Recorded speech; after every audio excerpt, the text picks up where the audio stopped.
Oh, you know what I love? Sports. I love sports. Sports. When it comes to Texas A&M. Where are you getting this information? Let me tell you. Welcome to TexAgs. TexAgs Live. I feel like I should be listening to the theme song from the Jeffersons. You know, we're moving on up. We will develop men, we will graduate players, and we will win championships on the field. The best way for us to win is to do it together. He is a guy that has gotten better and better and better. He's just got that dog in him. It's been special. The 12th man this past week was unbelievable. And this is a real program. It's not fake. This is a real place. And if you want to be really good at football, this is a really good place to be. You know, if I'm betting on anybody, it's the Aggies.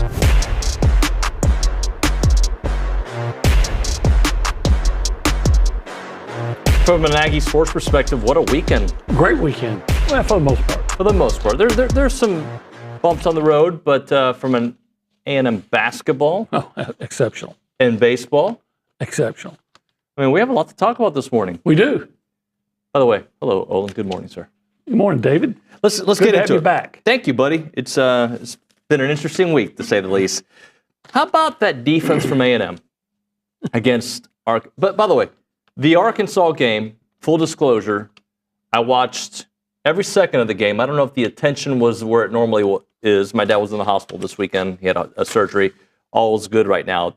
But I'm watching the game. I'm like, every time I need Anderson Garcia to do something good, Anderson Garcia does something good. That's what it felt like. I kind of look away for a second, like, it's a game. It's 50-50. And Anderson Garcia's there doing something. Anderson Garcia was the most dominant player. I know he didn't score the most points, but the most dominant player over the last 8 minutes when the game went from a 50-50 tie to a comfortable 8-point win.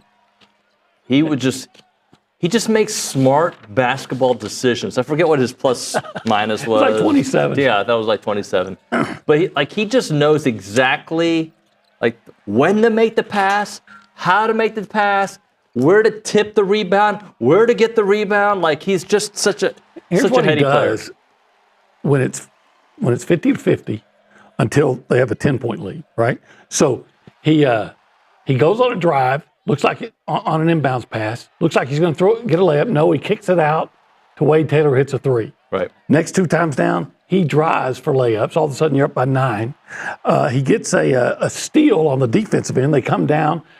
He gets an offensive rebound on a missed shot to keep a possession going. On the third shot, he misses, but Henry Holman's right there to put it back in. And then eventually, he scores a layup that gave him a 63-53 lead with 3:32. So in like a 5-minute stretch, you couldn't do anything with him. He was all over the place. He was all over the place. Defensively as a team, they forced 17 turnovers, 11 steals, leading to 22 points off turnovers and 10 fast break points. And they are 15-1 when holding opponents to under 70. Yeah. There for a while, you just felt like Arkansas just could not score. They were having trouble getting the ball where they wanted to, and A&M was just so much quicker. Yeah. Now, they had the big 7'2" guy, and A&M Big Z. They did an amazing job on him. You know how they took him out? They took him out offensively by going at him when he was on the defensive end. Zvonimir Ivicic. I mean, he's a good player. He had 25 and 27 in the previous 2 games. He got 13, if I recall right, but 6 of those were on his only 2 3-pointers late in the last 2.5 minutes when A&M was already up 11. So defense, of course, is the way that they win games, but Wade Taylor, again, just doing Wade Taylor things. Especially in the second half. Yeah. He was, he finished with 18 points, but in the second half he was 9 assists. 9 assists. Hit that big 3 at the end. He hit some free throws. And by the way, as a team, they hit some free throws. He made a shot where he was driving during that run, that decisive run, and it was I guess they'll call it a layup, but it was kind of a runner where he banked it off. He's just so good. He is so good. Henry Coleman, doing Henry Coleman things. Well, really, you could look at that game and say everybody doing everybody. What they do. Like, Even Zurich Phelps. Zurich Phelps, he was the second leading scorer. Yeah. And I was talking about, look, Pharrell Payne only had 6 points, but I was talking about what they did with the Abisic, or however he says his name. They give Henry Coleman the ball, and I'm sorry, well, they did it with Henry too, but to get Pharrell the ball in like the high post, which drew the 7-2 guy out there, and he just blows right by him and throws a two-handed dunk down, and finally Calipari even admitted it. So we had to take him out because he couldn't defend those guys. Payne and Coleman were just too fast for him. They should beat Arkansas, and they did beat Arkansas, but make no mistake about it. And as you've said on this show many times, OB, any win in the SEC is a good win. Yeah. Especially with what's ahead. Right. And I still think Arkansas is a team that's going to win a lot of games down the stretch. I don't think they're going to win their next one. I think they got Auburn next. Yeah. But after that. How about that game? After that, I think there's a lot of games that Arkansas is going to win. No, I'm proud of the way they played. Also proud to see Michael Earley not only get the first one, win all three, get the sweep. I expected as much. The first one was difficult, but the first one typically is. Yep. You get the other team's best pitcher, And his first he was pretty good. Yeah. His first game of the season. So, but what about the second and third games? The way the bats just. Man, they were so much Batman. I'm sure you had to have loved those games. I did appreciate that. They need to play that 999 Batman theme song at when we come back on this show. Well, I was just thinking at Bluebell Park. They should play that. Yeah. So 8 homers on the weekend. Okay, Lavalette, he's pretty good at baseball. He had 3. 3 of them. Oh my! Galloway, grand slam. Caden Kent with the grand slam. Blake Benderup was that Friday night. That was Friday night. Hayden that shot. Was a big one. It was. And Gavin Grahovic. Yeah. I was a little scared on Gavin Grahovic when he made the tag at home plate, and I saw him kind of injure his, I don't know if it was his shoulder or his wrist. I was a little worried for a second, but he was fine. As we mentioned last week, those guys can really swing. Now, the starting pitching, pretty darn good, buddy. It was. I know. I heard that joke. It was. I heard it was a joke. It was. It was. You know what? They look like the number 1 team in the country. Now, I would say the bullpen needs to come. Yeah. But Friday night, when you needed it the most, they got it done. It was good. So Ryan Prager, he had 8 strikeouts. Justin Lampkin had 9, and Miles Patton had 8. Nice. Yeah, I was really impressed with Patton because we don't know what he is. We know where he was at Long Beach. He came out. I'm thinking, okay, if that's your third day starter, I feel pretty good. And how about the weekend TK had? A couple of weeks ago, we wouldn't have expected him to play this weekend, Terrence Gill Jr. But with the injury situation, he comes in, and with Caden Sorrell being down for a little bit, he had a nice weekend. He did. And that little catch where he's kind of hanging out. Just kind of, okay, I got this. This was easy. And just kind of soaking in the moment. I tell you what, though, between him and Wright and Lavalette in center, I don't think you're going to see any balls get to the, get to the gap. Yeah. Because there's a lot of speed out there, those two. The center fielder, I think it was the center fielder for Elon who made that one catch. I think it was on Chase. It would have been a home run. Robbed him. Yeah, I was like, that was a nice play. The weather this weekend, we had different weathers each game. Yeah. It wasn't as bad as I expected it to be. Yeah. Yeah. But good weekend for them. And now they got the Ryan Brauningers coming up on Tuesday. McNeese, yeah. McNeese. I'm sure Brauninger's all torn about this that game. This is TexAgs Live. We are presented by David Gardner's Jewelers. We are in the Rollo Insurance Studio. This is the Go Hour presented by the Warehouse at CC Creations. He's Olin Buchanan. I'm David Nuño. Today is Monday, February the 17th, 2025. Yeah. Already. Goes by fast. Where are we, by the way? Well, do you want the entire scope, or are we just the entire scope is the Rollo Insurance Studio. Yeah. Uh-huh. And this particular area. It's the cool zone, the holistic planning cool zone. What do they do there? Well, they do a lot of things. Like, for instance, they dabble in. Well, they don't even dabble. They can take care of your investments. February 17th, you keep getting closer to April 15th. So they're going to help you with your taxes and estate planning. And part of that planning could be investing in what? Pro sports. Pro sports. Investinprosports.com by going to investinprosports.com. That didn't make sense, but you know what I mean. Let's start the conversation up. If you want to call us up, 979-693-1150. If you call us, we'll pick it up on the Buppy's Catering hotline. We love Buppy's. They've been a part of us now for a couple weeks, but they've been awesome. They've been in business for 35 years, catering generations of families, and their mobile bar is available for any outdoor event. Ask about their bar bundle discount, 979-779-6417. We go around the room and we say hello to people, and I got to give a congratulations and a proud partner, if you will, to Nick Savage, who got to do part of the call on baseball the other day. Was it Saturday, Nick? Saturday. Yeah, Saturday. Game 2.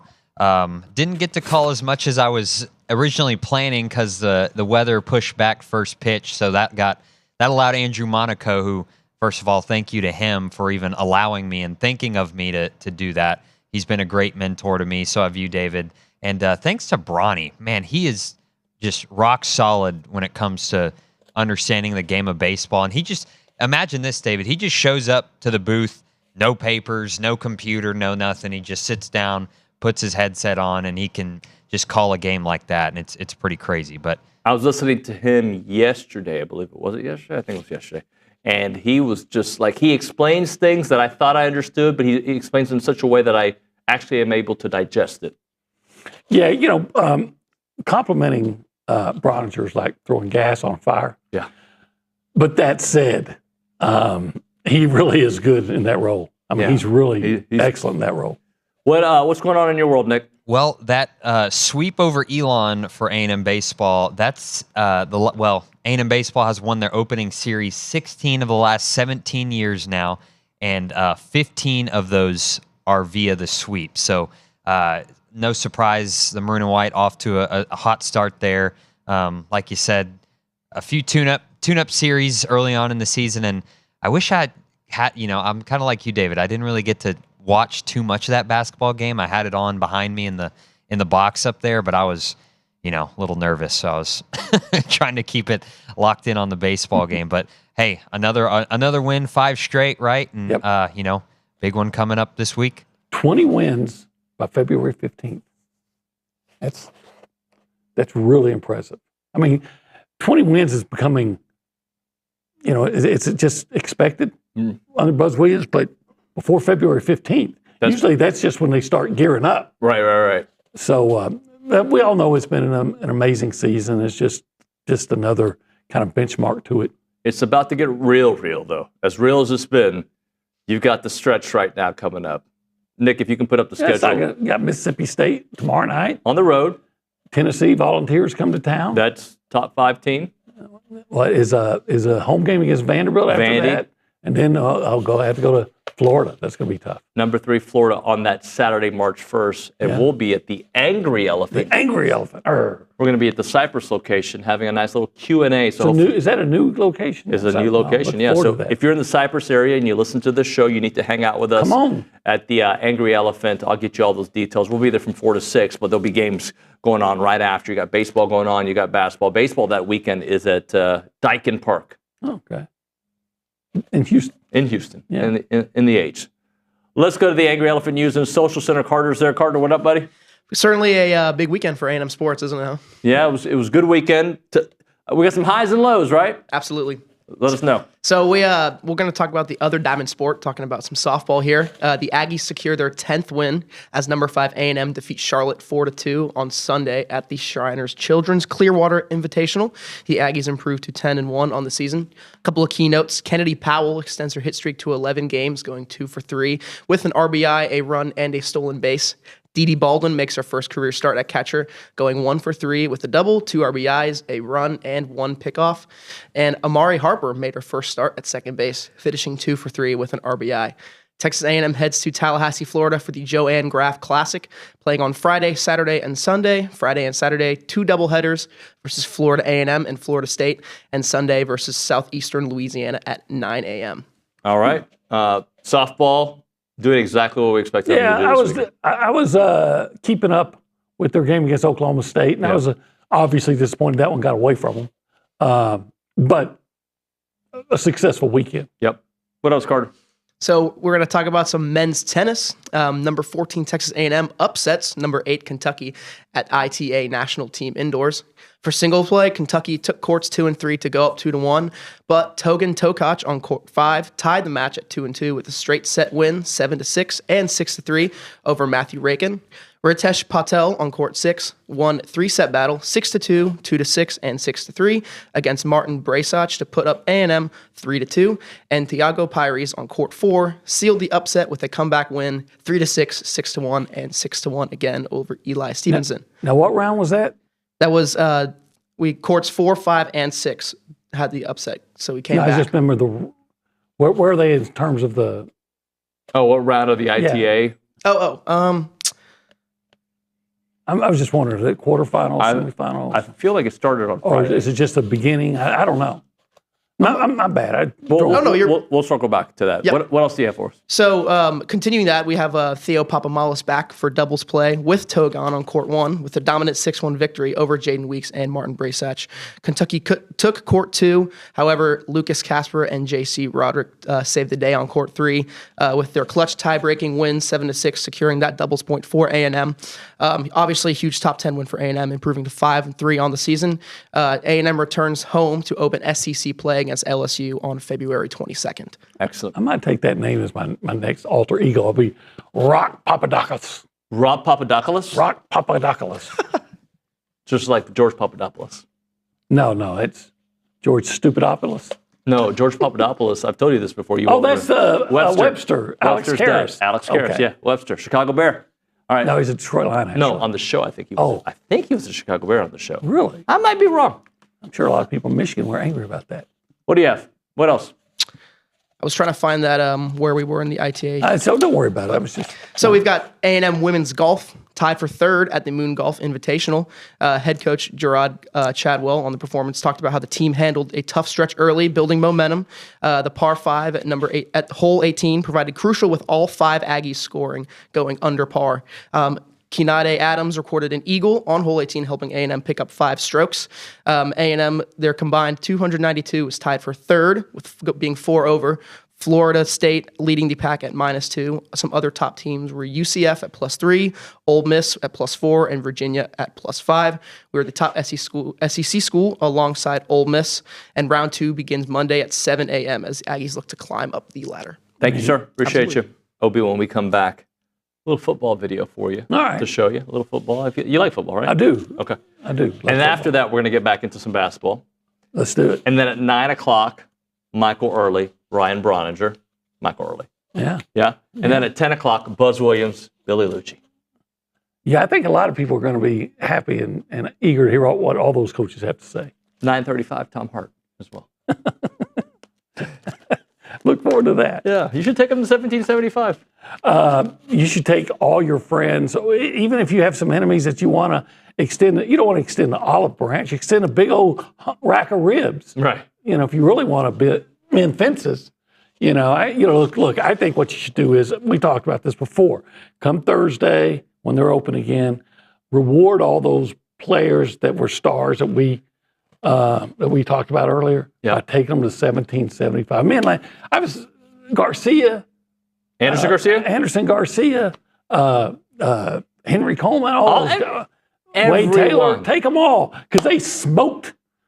Buzz Williams in a suit, I don't care. Bring it. They smoked those pigs like 1775 will smoke those pork ribs, and it was delicious. But watching them win, it'll be delicious eating those pork ribs. Yeah, go check out 1775. They're open Thursday through Saturday, 11 a.m. until they're sold out. Online ordering turns off at 10 a.m. 979-492-6241, or check out the website, 1775txbbq.com.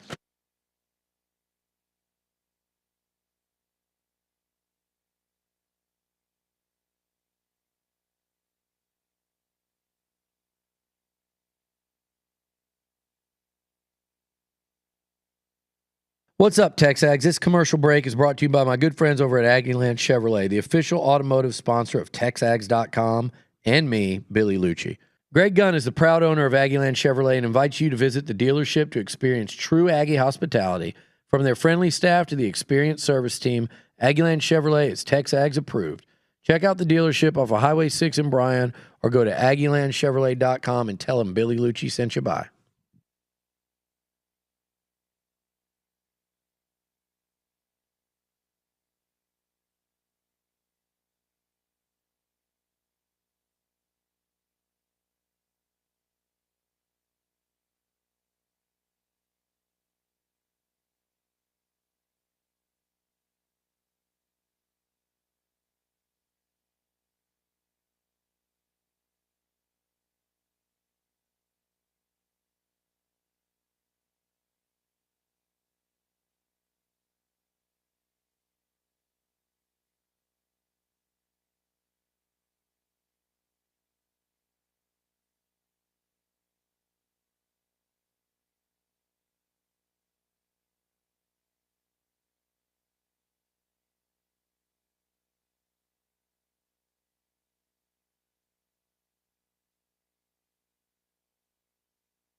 That must be the great Carson Stein working. Yeah. Little Batman for you. For the Batman. The Adam West Batman, the worst of the Batmans. It was probably the best because it was the first. It set it all up. It didn't set it up. It was a great show. I watched But that. at the break, I'll compare it to something, okay? I watched that show. It was good. I was like in the 7, time. 8. Yeah, I watched it. I never missed it. So Ross, the Batman dance. You know who Ross Dellinger is, right? Yeah. Yeah, I do. He says SEC and the Big Ten are building momentum for an expanded playoff with automatic qualifiers per league. And ahead of the SEC Big Ten joint meeting, the industry is closer than ever to a new CFP reimagined league title games and 9 SEC games and a SEC Big Ten scheduling package. I think it's inevitable. I've always thought they'd go to 9 as soon as the current TV deal had to be.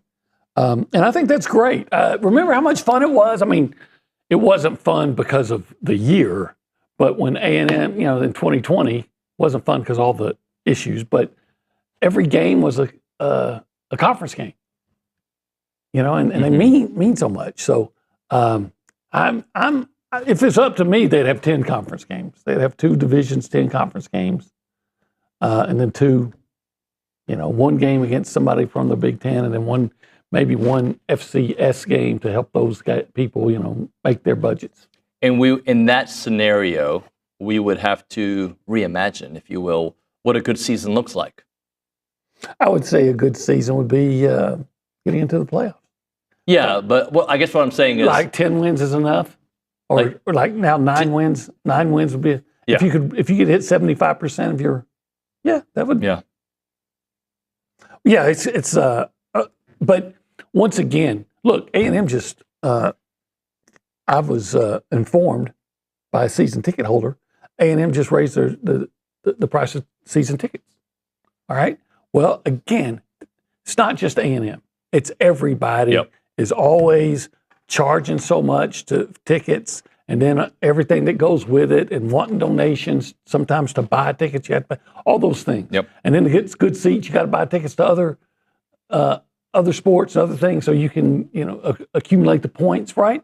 So at the least you could do then is give your customers good games.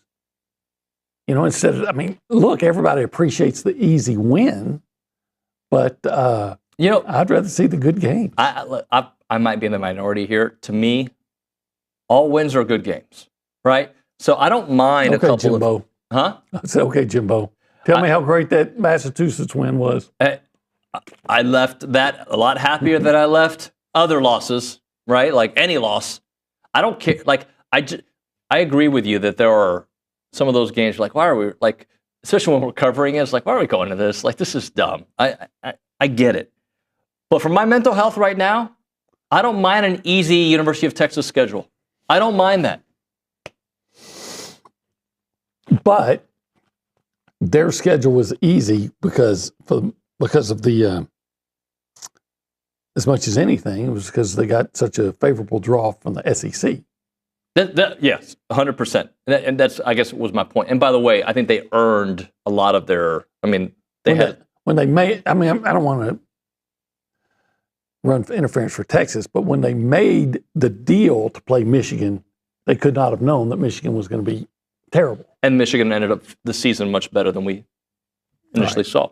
So, but I get your point. But let's get to some A&M football, because their Twitter handle dropped a video, and I think you'll like to watch it. This is some of the work going on with Tommy Moffitt and company. Mm-hmm. There, if you're listening on The Zone, just guys getting in work, because there's Tori in York, a couple of the other dudes coming in.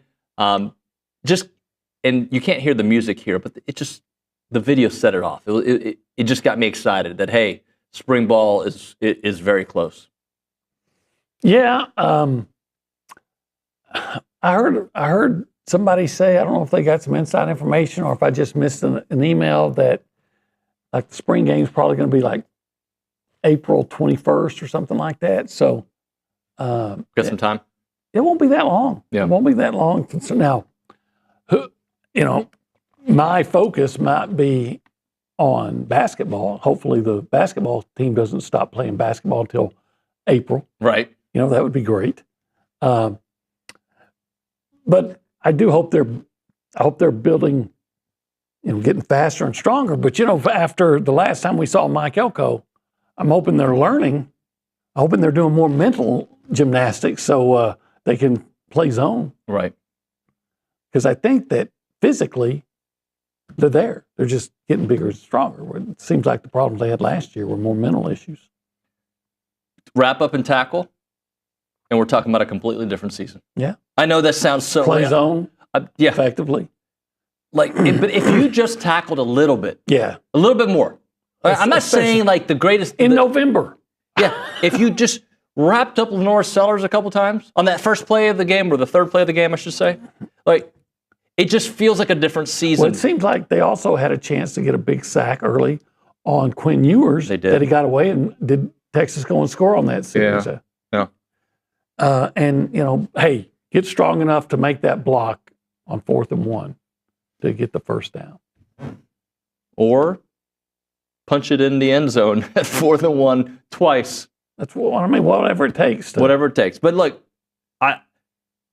we have a long way to figure out expectations. And look, I have to watch this team practice a little bit. I got to get some intel from Billy and hear what. I am optimistic is not the right word. Pessimistic is not the right word either. It's kind of like where I've been. All right, year 1, I like the direction Elko's taking them. Let's see where year 2 goes. Again, I really would have thought that year 1, I would have gave it an A- if you just hold the lead against Auburn. If you just held the lead against Auburn, I'd have said, look, you went 9-3. I'm gonna add a step to that, okay? Hold the lead against Auburn and hold the lead against USC. Well, I was just thinking, yeah. I'm just saying, because like those are 2 games that I think you should have won, could have won, had won. Like if it was like, all right, this is all we got to do, is got to stop. It's over. So done. Yeah, but what I'm thinking, I'm looking at this, a lot of frustration that they let the Notre Dame, what could have been a win, get away. Yeah. And they didn't play well at all against South Carolina. Why? Why did you not play well? You just beaten LSU. And then the Texas, you had opportunities, and I don't think you ever took advantage of them. So, but if you look at those three losses, well, Notre Dame played for the national championship. Texas was on the goal line against the national champion to tie it late. And then South Carolina, you got them on the road. You got them when they were hot. And they were good. And that happened. So the Auburn is the one that I can't come to grips with, even now. Yeah, I think I know it shouldn't matter, but I look at Auburn and USC the same way, and I know it shouldn't matter because it's a bowl game with a lot of guys out, and whatever skeleton crew. I still think the USC game. You should have won that game. Should have. Once again, you had a lead and couldn't hold it. Yep. Let's hit a break. We will come back with some basketball talk. All right, we got some text messages coming in. Right now, we're talking about Heritage Films. That's Chance McClain's company. They make documentary films. The website is yourheritagefilm.com. If your dad, like my dad, I told you he was in the hospital, had hip replacement surgery for the second time in a year. A couple years back, we met up with Chance just to kind of go over everything, right? Like just go over his life. When he was born in 1930, moved to the United States in the 60s, escaped communist Cuba. Like we have the whole story documented. An awesome 2-hour documentary. It's really done well. And it talks about how he met my mom, how they had my brother, then they had me, and just everything. The grandkids are all in it. The whole thing was just first class. And Chance McClain, that's what he does. He does first class work. He can do it for you. If your grandfather, your dad, your uncle, your family business, family ranch has got a story you want to share, you got to share them. The website is yourheritagefilm.com, yourheritagefilm.com, 713-893-8341, 713-893-8341.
TexAgs Live, presented by David Gardner's Jewelers Rollo Insurance Studio. It's the go hour, by the way. You knew that. I knew that. Presented by the Warehouse at CC Creations. I'm going to read this one message about football before we go to the Angry Elephant News and Social Center because it follows up what you were talking about, the Auburn game. Mm-hmm. And there's many reasons for that Auburn game to still eat at us, right? But as a reminder, David B says, had we won the Auburn game, we would have had a second shot at Texas. It just A&M was a better team, and you got off to a slow start. You came back, got the lead, had the lead in the ball, but they got off to slow starts a lot. I know. The end, yeah. I know. And this was against a team that wasn't very good. I'm trying to think. Peyton Thorne looked like he's the LSU slow start. Mm-hmm. South Carolina slow start. Mm-hmm. No start. Yeah. Texas. Well, there was they moved the Auburn. ball. Auburn slow start. Yeah, November. Texas slow start. Yeah. Yeah. And again, I look at the LSU game, and as magical as it was, if all LSU had to do was just kind of adjust their defense a little bit. A&M dominated them so much, it felt like such two different games. But they had a chance to give a knockout blow to A&M, and they didn't. Because that game started off so poorly. Marcel comes in on that second drive, and it just changed everything. It changed our defense. It changed everything. It just knocked LSU out. We had the knockout blow. Yeah, I think LSU had problems with running quarterbacks all year. Mm-hmm. And so when you added a quarterback who can really run to Le'Veon Moss. Yeah. Yeah. It was one of those few times when A&M finally exploited their opponent's weakness. Yep. Because they struggle with that, as we talked about a lot. Peyton Thorne. It's my fault, though. I'm telling you, it's my fault. When I make something a thing, it comes back to bite me. Well, we're about to talk basketball again. You have a question. In fact, I asked you why last week, and I says this is a David Nuño question. What was the question? From Arkansas. I said, well, there's always, David Nuño points out, there's always somebody that's kind of under the radar for the opponent that goes out and has a big game. And John Neighbor I asked him about, I even brought up your name, and he said, well, it's probably going to be Kenny Knox, who was averaging about 8. Yeah. Kenny Knox had 17 points and 3 Of course! The streak continues, OB. But this goes into football too. There's this offensive line's terrible. We'll be able to get 32 sacks in one quarter. South Carolina. Notre Dame. We thought. Yeah. And here we are. Here we are. Yeah. Hopefully it doesn't happen in baseball. Anyway, let's go to the Angry Elephant News and Social Center. Carter, I know we have some texts. Yep. So a text from Chris from Abilene said, if you could only win one of our remaining basketball games against the top SEC teams, would you choose Auburn, a win over number 1 of the country? Florida would be our top road win, or Tennessee, the team we are most closely competing with for an SEC and NCAA tournament seed? What would you choose? Auburn. I'd pick Auburn. Auburn. Get the best win over the best team. And then I would say second would be Florida in that scenario, because I'd like to get a great win on the road. Okay. But I would say Auburn won. I mean, I want to win them all. Of course. I would. My second one would be Tennessee, because a loss to a good team on the road doesn't hurt you. Yeah. Right. What else? So if Joe from Bryan asks, would splitting 2 of the next 4 basketball games be a win in your book? 2 out of the next 4. That means Mississippi. Well, it would definitely be acceptable, but I think this team's good enough to where you don't just say, "Oh yeah, I'll take 2 losses." Yeah, no, I mean, that's a tough road. Mississippi State, that's a good team. They're playing really well, and you got to go on the road to play them. Then Tennessee's coming into town. Which Vanderbilt, dang near beat Tennessee. They beat them once, almost beat them again on Saturday, and then Florida at home is going to be really tough. Going 2-2 would be acceptable. I'm just saying I wouldn't take it because this team is good enough to keep winning. Yeah, and if you go 2-2, then you have what? Auburn and LSU after that? Think about this. If they go 3-3 from here on out, I'm happy. Then they have gone 6-3 in both halves of the 12 wins in the SEC would be fantastic. And yet, I think you're setting your sights too low. Yeah. I'm not going to accept any any game as a loss for this team. Mm-hmm. They'll come back and beat somebody on a shot at the buzzer. How many times have they done that? They're going to be down, and they're going to rally and come back and beat somebody. By the way, I thought going down 8-0 to Arkansas to start the game. Yeah. I didn't. To me, it's if like, you're going to have that drought, I don't mind it in the first few minutes. I'm just like, I don't even respond to that. No, if they're not 8, so what? I forget who the guest was on the show, but like they were talking about like A&M's scoring droughts, and like David, all the teams are dealing with it. Like it's actually because the SEC is so good, you're seeing these droughts happen in multiple games by multiple teams. Tennessee, who, as you just mentioned, Carter, is very similar to A&M. They have these scoring droughts that go 6, 7, 8 minutes as well. Didn't they have a game? Maybe it was against Auburn. I can't remember. They had 40 points at they only scored 40. I think they were like 19 at half. Yeah. Yeah. So, Carter, let's read another text before we hit a break. Yep. So Shane in South Carolina is talking about the Aggie uniforms, saying, I don't know about you guys, but I kept trying to like the basketball unis on Sunday, but he was unsuccessful. I already know. I don't know. But I have a feeling I know where you're going to go with. I didn't like them. I don't care. Oh, I don't care. Like it doesn't, like, it was like, people go, oh, you're a soccer guy. There's a soccer jersey. They're going to use that voice. I don't know. Like, it was just a jersey. It's just basketball. Like, look, once the game starts, I'm not paying attention to the uniform. I'm paying attention to who's going to score. Right. But I thought they were pretty heinous. Yeah. Yeah. I'm looking at them. Was there even any maroon in it? Yeah. On I the guess sides. there's a stripe. Yeah. I got no problem with it. Oh, I mean, I thought they were... would I choose it? No. Do I care? Is there an A&M logo anywhere? Now, excuse the ignorance. Was there a particular reason they debuted these? It's the Black History Month uniform. From, what is it? Is it Adidas that does that? Yeah. Yeah. Yeah. Yeah, I didn't care. It's a basketball uniform. It wasn't hideous. It was different. It was fine. I don't mind an alternate every once in a while. Oh, look at that. We live in a world where there has to be outrage about everything. And I saw a lot of outrage about it. It's fine. Like, I didn't love it, but whatever. It's basketball. It was a uniform. I thought Adidas kind of did a poor job there, but A&M won, so I don't care. Yeah. And even if A&M lost, I wouldn't care about it. If you ask me, hey, what do you think of the? I say I think those are pretty lame. I think lame's fine. I think lame's you know what? Maybe I'm just a weirdo. I don't know if I would have noticed had somebody not told me. I know people notice that kind of stuff, but I think had I watched the game, I would have just seen a basketball uniform. I think I would have noticed. I don't think I'd have cared. Yeah. Picking up the numbers might be a little bit difficult, Yeah. But basketball, they're close enough. Every day the show gets closer and closer to the view. You know that, right? No. Yeah, we're breaking down uniforms. We're talking. Yeah. Huh. You're like Joy. No. I'm like the one that kicked off the show, whatever her name was. I wouldn't know. Yeah. The Hispanic one? I don't know if I know who that one is. There's a Hispanic one. Oh, right now? Yeah, I'm definitely not her. One. Yeah. She's like a lawyer? I don't know. Come on, you watch. No, I don't. I got better things to do with my life than watch a bunch of hens cackle. Okay.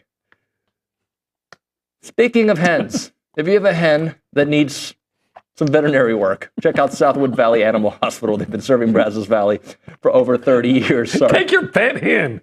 If you have a pet hen, right? We got an owl in the backyard that's been visiting. Yeah. Right? If the owl needed work, okay. I would. I don't know if it would bite me if I tried to pick it up. I don't know how that works. Do they have rabies, owls? What do they do? I don't think so. They're nice? I think they're reasonably. All right. Catch it in a cage. I would take it to Southwood Valley. All right. Dr. Justin would take care of it. Dr. Lauren would take care of it. They take care of all these animals. They took over ownership there 2022. And Dr. Justin's family are all Aggies. He's the 13th Aggie. 17 graduates in the family. They provide routine veterinary services, wellness visits, sick emergency visits, and they provide advanced medical care at affordable prices. If you are a new client, tell them you listen to the TexAgs. They're going to give you a $12 discount. And if you're a student, they're going to hook you up. Tell them you're a student. That's what they do. They hook up the students here in the Brazos Valley. Call them up, 979-693-9898. That's 979-693-9898. Or check out the website, southwoodvalleyvet.com.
TexAgs Live, presented by David Gardner's Jewelers, Rollo Insurance Studio. Go Hour, presented by The Warehouse at CC Creations.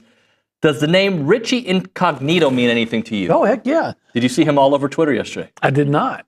Heck of an offensive lineman. So Jonathan Martin, remember the whole ordeal, the bullying thing? Right. He now says he never believed that he was actually bullied by Richie Incognito. He's admitting that they were friends. They were. And when he looked like he was going to get cut because he wasn't a good player. Richie took him under his wing, right? Right. Yeah. But it looked like he was going to get cut. So to kind of save himself, he threw his friend under the bus and you know. So 10 years later or whatever it's been, he admits it was not true. And Richie is going on a Twitter rampage after Adam Schefter, Ian Robert, about everybody, I think, who reported that he was a bully and, got him. Racist, all this stuff. Yeah. And is Jonathan Martin not living in Austin now? Is he a real estate guy in Austin? He's doing real estate. It might be Austin. I don't know. I saw a picture of him. He looked like a different dude, but he's admitting that he was soft. Yeah. And that always smelled fishy to me. And then Richie Incognito got released, and then the Bills picked him up, and then he played for something. And he had a heck of a career. He was a very good offensive lineman out of Nebraska. Yeah. I don't know if he's playing this part right. I understand when you feel like you've been, wronged, but he is he's coming after everybody right now on Twitter. So I don't blame him. Yeah. Sometimes I don't know. Sometimes I think you need to just, I don't know if he and Jonathan Martin have had conversations, and, I don't know if he would ever accept that phone call. Obviously Jonathan Martin's got some mental health issues, obviously. Yeah. No, I can completely understand it. It's easy to say, I should just let it alone when you weren't the one it happened to. Yeah. So I'm going to have to look that up. Yeah. Let's go back to the Angry Elephant News and Social Center. And Carter, give us a text before we hit a break. So there's some baseball discourse in the YouTube chat. Brad Duncan says, the bats were impressive. Our defense and relief pitching needs some tune-up, which James Ellis responds, at Brad Duncan, yes, especially the defense. We pitched some young arms in relief, and if the defense was just half as better, they would have done pretty well. Yeah, look, I remember year one with Schloss. There was a couple of early games, and, obviously there was the series in Arlington that didn't go as planned. I don't read too much into early baseball, especially with a team this talented. I think, when you're taking on, it's one thing to take on your teammates. When you start taking on other teams, they're trying to hit the ball too. And there's studs that come on this team that were at smaller schools before too, right? That's all part of the process. It all works itself out. Prager was Prager. Miles Patton looked really good. Lampkin had a couple issues early, but he was... I would have thought everybody that likes the Aggie baseball would have come away feeling really good about the first weekend. Not saying that Elon is a good team or anything. The only thing I would think come away with it, I might feel a little bit apprehensive about, is that the bullpen really didn't get the job done yesterday until Brad Rudis came in. Well, and look, you're probably, just like we do in football all the time for these other schools, you're probably not as good when Evan Offenbeck leaves, right? Yeah. A legendary relief pitcher for you. And Cortez, right? So you got a couple of guys that people are going to have to grow into a similar role, right? Give it time. I would have thought everybody would feel good about the first week. Yeah. Oh, if that's a bad weekend, and it's not, I don't think people are saying that, but if that's a bad weekend, cool. Yeah. I think we're going to be good. All right, when we come back, we'll talk about that weekend with Michael Earley. Ryan Brauninger will be in studio. We'll get to your phone calls and text messages at 979-693-1150. It's TexAgs Live.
It's TexAgs Live. We're presented by David Gardner's Jewelers and the Rollo Insurance Studio. Aggie baseball outscores Elon 32-14, hitting 8 home runs on the weekend.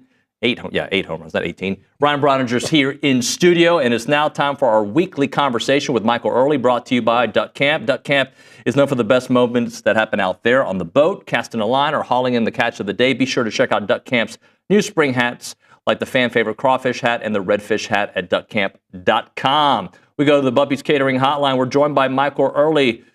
Coach Earley, how are you, sir? Howdy, good morning. How you guys doing? Howdy. So, Mike, just how do you kind of sum up the weekend, considering the emotions of going into your first game? You get that out of the way. You manage through some different scenarios this week and come away with 3. Just kind of take me through the the emotions, the thoughts afterwards. Yeah, it was great. I felt the same as I've done every other game I've ever coached. It's just I had more responsibility, so it was good. I mean, obviously there was a ton of build-up towards it, more so externally than internally, but awesome weekend. I mean, the fan support and the crowd was just amazing. I saw we set a record for opening night and then opening weekend, so it was great. It was good to get out there and play in 3 different weather conditions, which I'm not sure. Usually it's either nice or bad all weekend, so that was odd, but it was really, really good, and I was obviously excited to get that first one out of the way and get rolling. Coach Earley, it's easy to nitpick, I think, after, when you come in with a number 1 ranking next to your name and then you go sweep a series, everybody wants to talk about what you did wrong. But what do you think you guys did right? I thought we really controlled the strike zone as an offense. And besides the first game, we hammered strikes we were supposed to hammer. And especially on Sunday in weather that's not conducive to hitting, let alone conducive to hitting the home run, and able to put together some good at-bats. And I thought we did that really, really well. I thought the starting pitching did a really good job. I thought we had some relievers show kind of who they are, like Clayton Freshcorn. Like, that guy's going to be big time for us. And then the other thing is just getting some guys out there that need that experience that didn't get it last year. So they didn't all perform, but the team allowing them to get out there, I thought was really, really good. You build up opening weekend, not just you, but the team. All these kids, they build up opening weekend. And when it doesn't go exactly how they think it's going to go in their mind from a personal production standpoint, it takes some maturity to kind of get through that. How pleased were you with just the response, body language in the dugout, talking to each other with some guys that, Wyatt Hensler didn't have a bunch of hits, but I thought he had quality at bats. He's a mature guy. Just how pleased were you with just the response and body language of your team?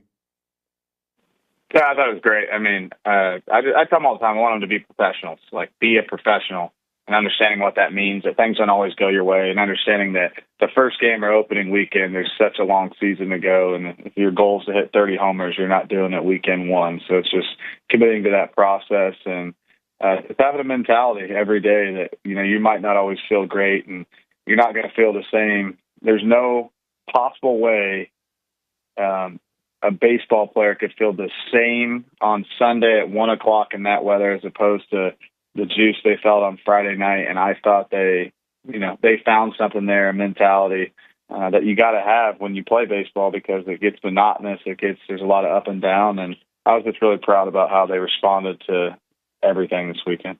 And then your thoughts about Terrence Keel Jr.'s performance going into the weekend. Yeah. He knew probably he was going to play and play a lot with Sorrell being on the mend. And then he comes out and it's like he's played 30, 40 college baseball games already. He was so impressive to me. Yeah, I think the cool thing about TK is I think everyone else, not me, but I think more people, were more nervous because he's a freshman and wondering if he's nervous. And he had no nerves at all, none. And he hasn't since the day he stepped on campus.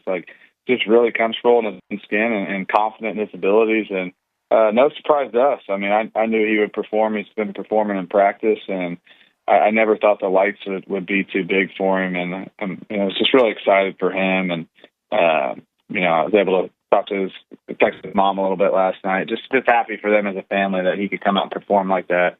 It was really cool. Coach Earley, sometimes I think I mentioned this last week, sometimes I feel like Caden Kent is a forgotten name when you're talking about all these other stars. But Caden, a big weekend, the Grand Slam. Just talk about him keeping up what he was doing at the end of last season. Yeah, great. I mean, it's what we expect out of him. I mean, that's who we think he is. That's who I think he is as a player. Is what we were able to see in the postseason last year, and then kind of what he's done. And the home run was a really Brownie. That's really hard to do. Keep a ball fair like that down the line and just hook it around the pole, which is really impressive swing, especially where the pitch was located. And he just had good at bats all around. I mean, he finished at bats, got into full counts, and he didn't do it on. There's an at bat on Friday. He didn't do it, but he did every one after. So he did a really good job. And he just guy like him performing like that just adds depth to our lineup. How much did you feel like you got to actually manage the game this weekend? I know there was a lot of thought going in, just kind of want to watch some guys play, but you had a delayed steal yesterday. We saw some fake bunt stuff. And then obviously you making pitching decisions in tight ball games on Friday and a tight ball game on Friday night. How much did you feel like you got to actually really manage a baseball game other than kind of let your guys do what they normally do? Yeah, my whole philosophy, and it's always been, it's just take what the game gives you and don't try to, there's no trick plays in baseball. Don't try to make anything happen. And I'm just making those decisions. Like I knew, for instance, like I had to make a quick decision that I knew the delay was open and I knew we had it just from scouting. But then when you delay there, I had a pretty good idea that they would walk Chase if that pitch was a ball. But I have confidence in White Hensler. Like if you want to walk anyone and get to White Hensler throughout the course of the year, and I got two guys in scoring position, like we're not just going to run on one guy. So that just decisions like that, you got to make them in a split second. And yeah, it was cool. I mean, I think in baseball and what I've always internally in my head managed the game when I wasn't managing the game, and it's just really a sport of like take what the game gives you. If it's not showing you its hand, don't try to make something happen when it's not there. How do you assess what you saw out of the bullpen? One of the more interesting things, and maybe this happens throughout the year, but Jason Kelly takes the pitchers and catchers kind of by themselves after your post-game speech with the team. But just it was interesting. I thought there were some real highs with the bullpen, and then obviously some guys who struggled.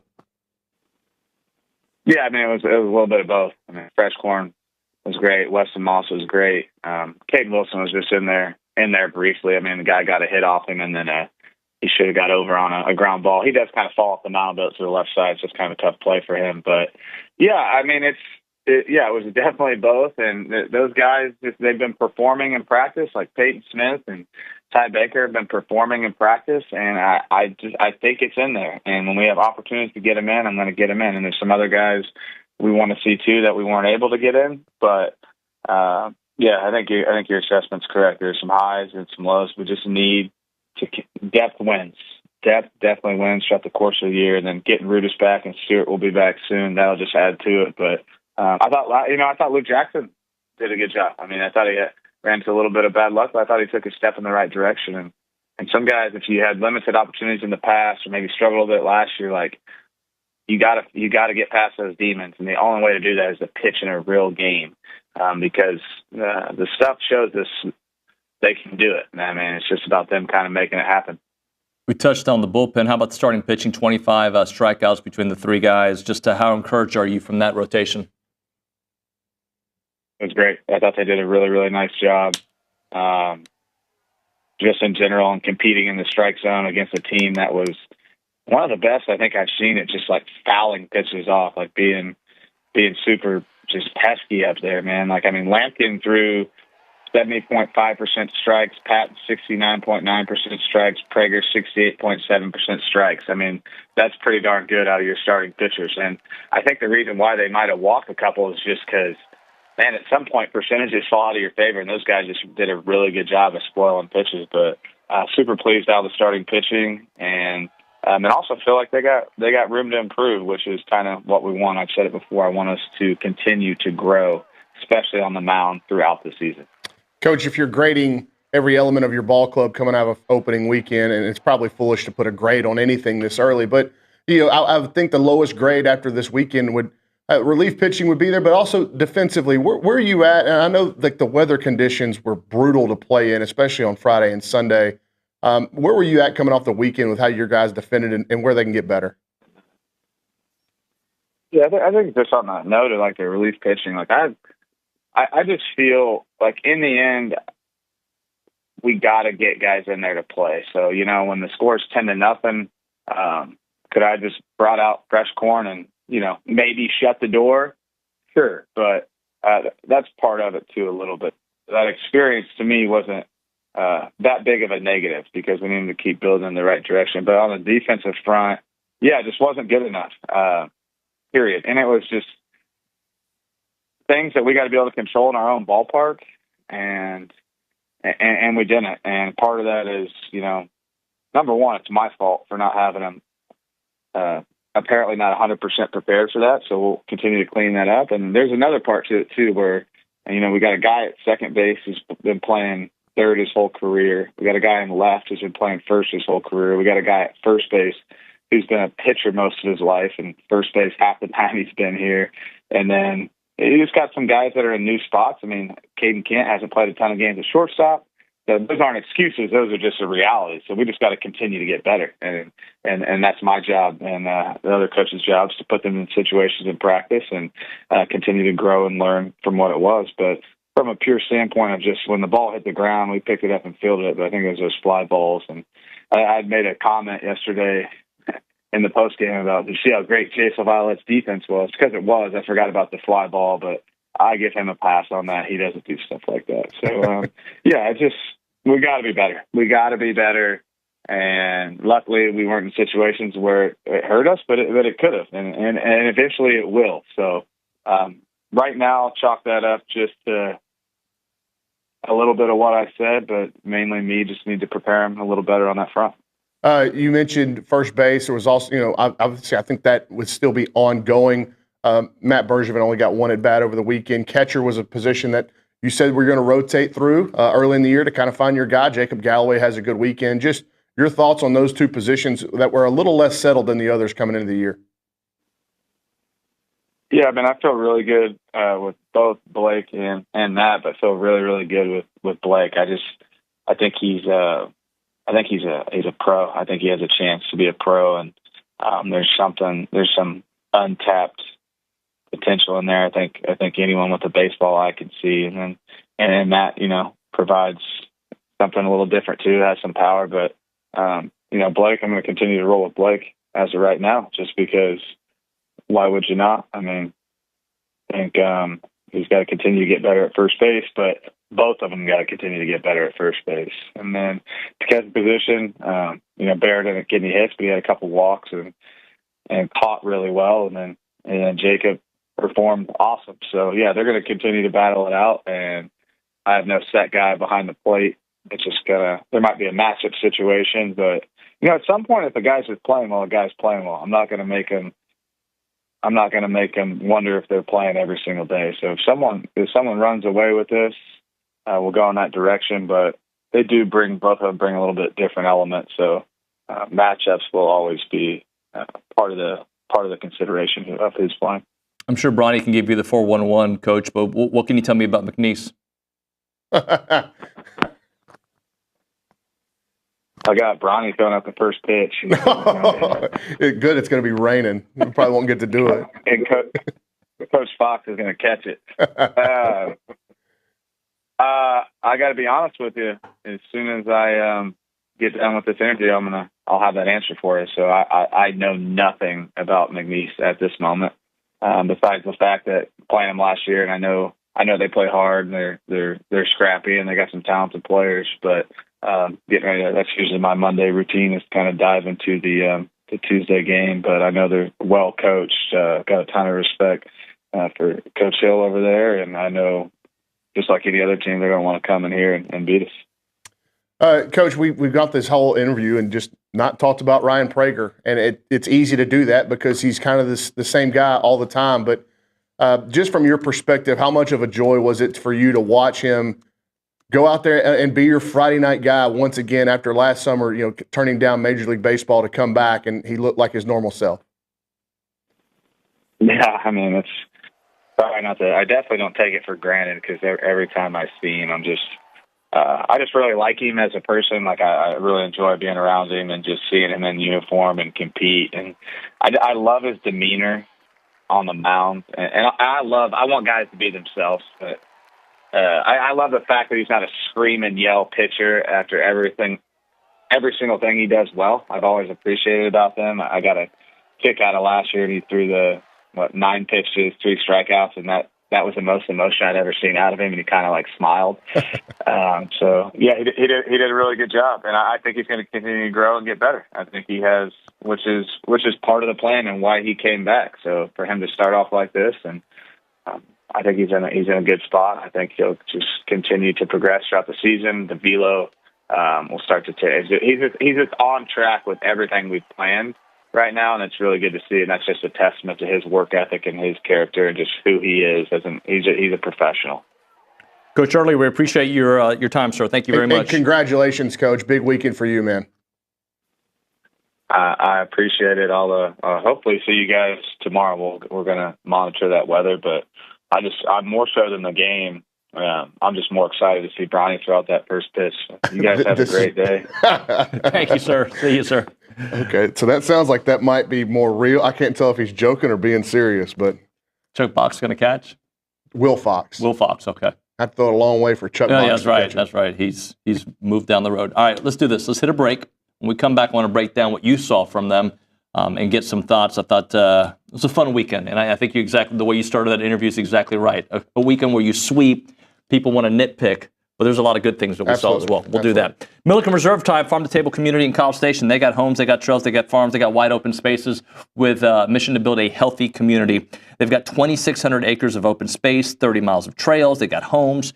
They want to connect families to nature and to each other with an extensive network of trails throughout a wooded landscape that includes walking and equestrian paths. They got creeks, they got ponds, they got gathering areas, and they want to provide a natural setting for people to connect. You can go hiking there, biking, canoeing, kayaking, you name it. Just an awesome area just to go hang out, be with your family, be outdoors, enjoy nature. You can learn more at millikenreserve.com. That is millikenreserve.com.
And we're back on TexAgs Live. We're presented by David Gardner's Jewelers. We're in the Rollo Insurance Studio. Bronny, it's interesting with most sports, I'm picking out parts of I'm looking ahead of oh man, they can't hit free throws. I wonder how that's going to look against Auburn, how that's going to look like against. With baseball, I'm a lot more patient. Really? It was that's different than a lot of people. Well, I just think maybe because of the amount of games. And I feel like good teams it works itself out. Basketball too, by the way. But in basketball, I'm watching a game. Yeah, if you'd have made definitive decisions about A&M basketball after they lost to UCF, you'd have been in trouble, right? And there were moments where I was like, oh, here we go again. Against Oregon, here we go again. But at the same time, there was nothing wrong with this weekend. Look, there's a couple things I'd like to see cleaned up, as you mentioned. But I think baseball's such a long season. I even mentioned with OB in the first segment that even the last few years, there were a couple blips on the radar early on, the series in Arlington in year one. It's a game that's not meant to be won every day. Correct. Because it's rooted in so much failure, particularly in how you score. The failure is in how you score. So it makes for uneven outcomes. And then I think Coach Earley, he said a lot of stuff that I really liked right there, but factually, they played in the same ballpark for 3 games, but a very different ballpark for 3 games. And that you have to take that into account. If I'm grading the defense this weekend, I'd give it a D. Just not good enough. And he said that was Coach Earley's words, not good enough. I agree. But I'll give them a pass because A, it's early, and B, you played in completely different conditions every game. If they're playing in one of these on the West Coast at one of these tournaments or in Arizona where it's going to be 78 and sunny every day, or you're playing indoors at one of these big league ballparks, you'd be a lot more worried about what you saw defensively. But A&M, I think that'll get better. And he's right. Wyatt Hensler's never played second. Gavin Cash has never played left. Caden Kent has played a lot of short in his lifetime, but not at Texas A&M. But Caden Kent was fantastic. And you look at where they made the mistakes, it was on some really sky-high pop-ups, which those were a circus all weekend for both clubs. Elon, was struggling with that. And then Gavin Cash lets a ball roll underneath his glove. It's his first time in his collegiate career, and he's 22 years old. But it's the first time in his collegiate career where he's been in left field. There's been a base hit right at him, and there's somebody trying to score in his face. Right. So what do his eyes do? They go up to see what he's about to do in the throw he's about to make before he catches the ball. Now, outside of that, I thought Gavin Cash made a really good account for himself in left field. But everybody will point to that one error. It goes back to some of this stuff goes back to there was a study done, and they were filming a classroom, and I believe it was at Harvard or Yale or one of the Ivies, and it's a math professor, and it's single-digit multiplication problems, 100 of them, and he sees how fast he can do them. He purposefully misses one of them, 2 times 2. Wow. Misses it, right? And when he gets done, everybody's laughing at him because he missed 2 times 2. And his point was that I got 99 of these right, and you focused on the one I got wrong, right? And so there's a little bit of that, especially early on. There's not enough data. That's why I don't want to assign a grade really, but if you're just looking at the snapshot of those 3 games, the defense was the most disappointing, and it will get better. I also think that there were stretches of that series where this was looked like the number 1 team in the country. There were some innings where they just got it rolling offensively, and it was like, okay, that's going to be a juggernaut. And by the way, you didn't get any real power output from Wyatt Hensler or Gavin Cash, and Gavin Cash had a double kind of in a good spot. Those guys are going to hit with a bunch of power. They are. Gavin Grahovic is going to hit with a bunch of power. He's dealing with this shoulder thing. You can tell he's wincing. He's got a brace on it. Sounds like something he's probably going to have to just fight through all year, and hopefully they can figure out some ways to just relieve him of some of that pain. But I was pleased with the offense. Whereas I gave the defense a D, I'd probably give the offense an A. Yeah. And starting pitching? Starting pitching, I'd give A-, B+. That's what I was thinking. Yeah. Justin Lampkin just couldn't locate late in counts like he wanted to.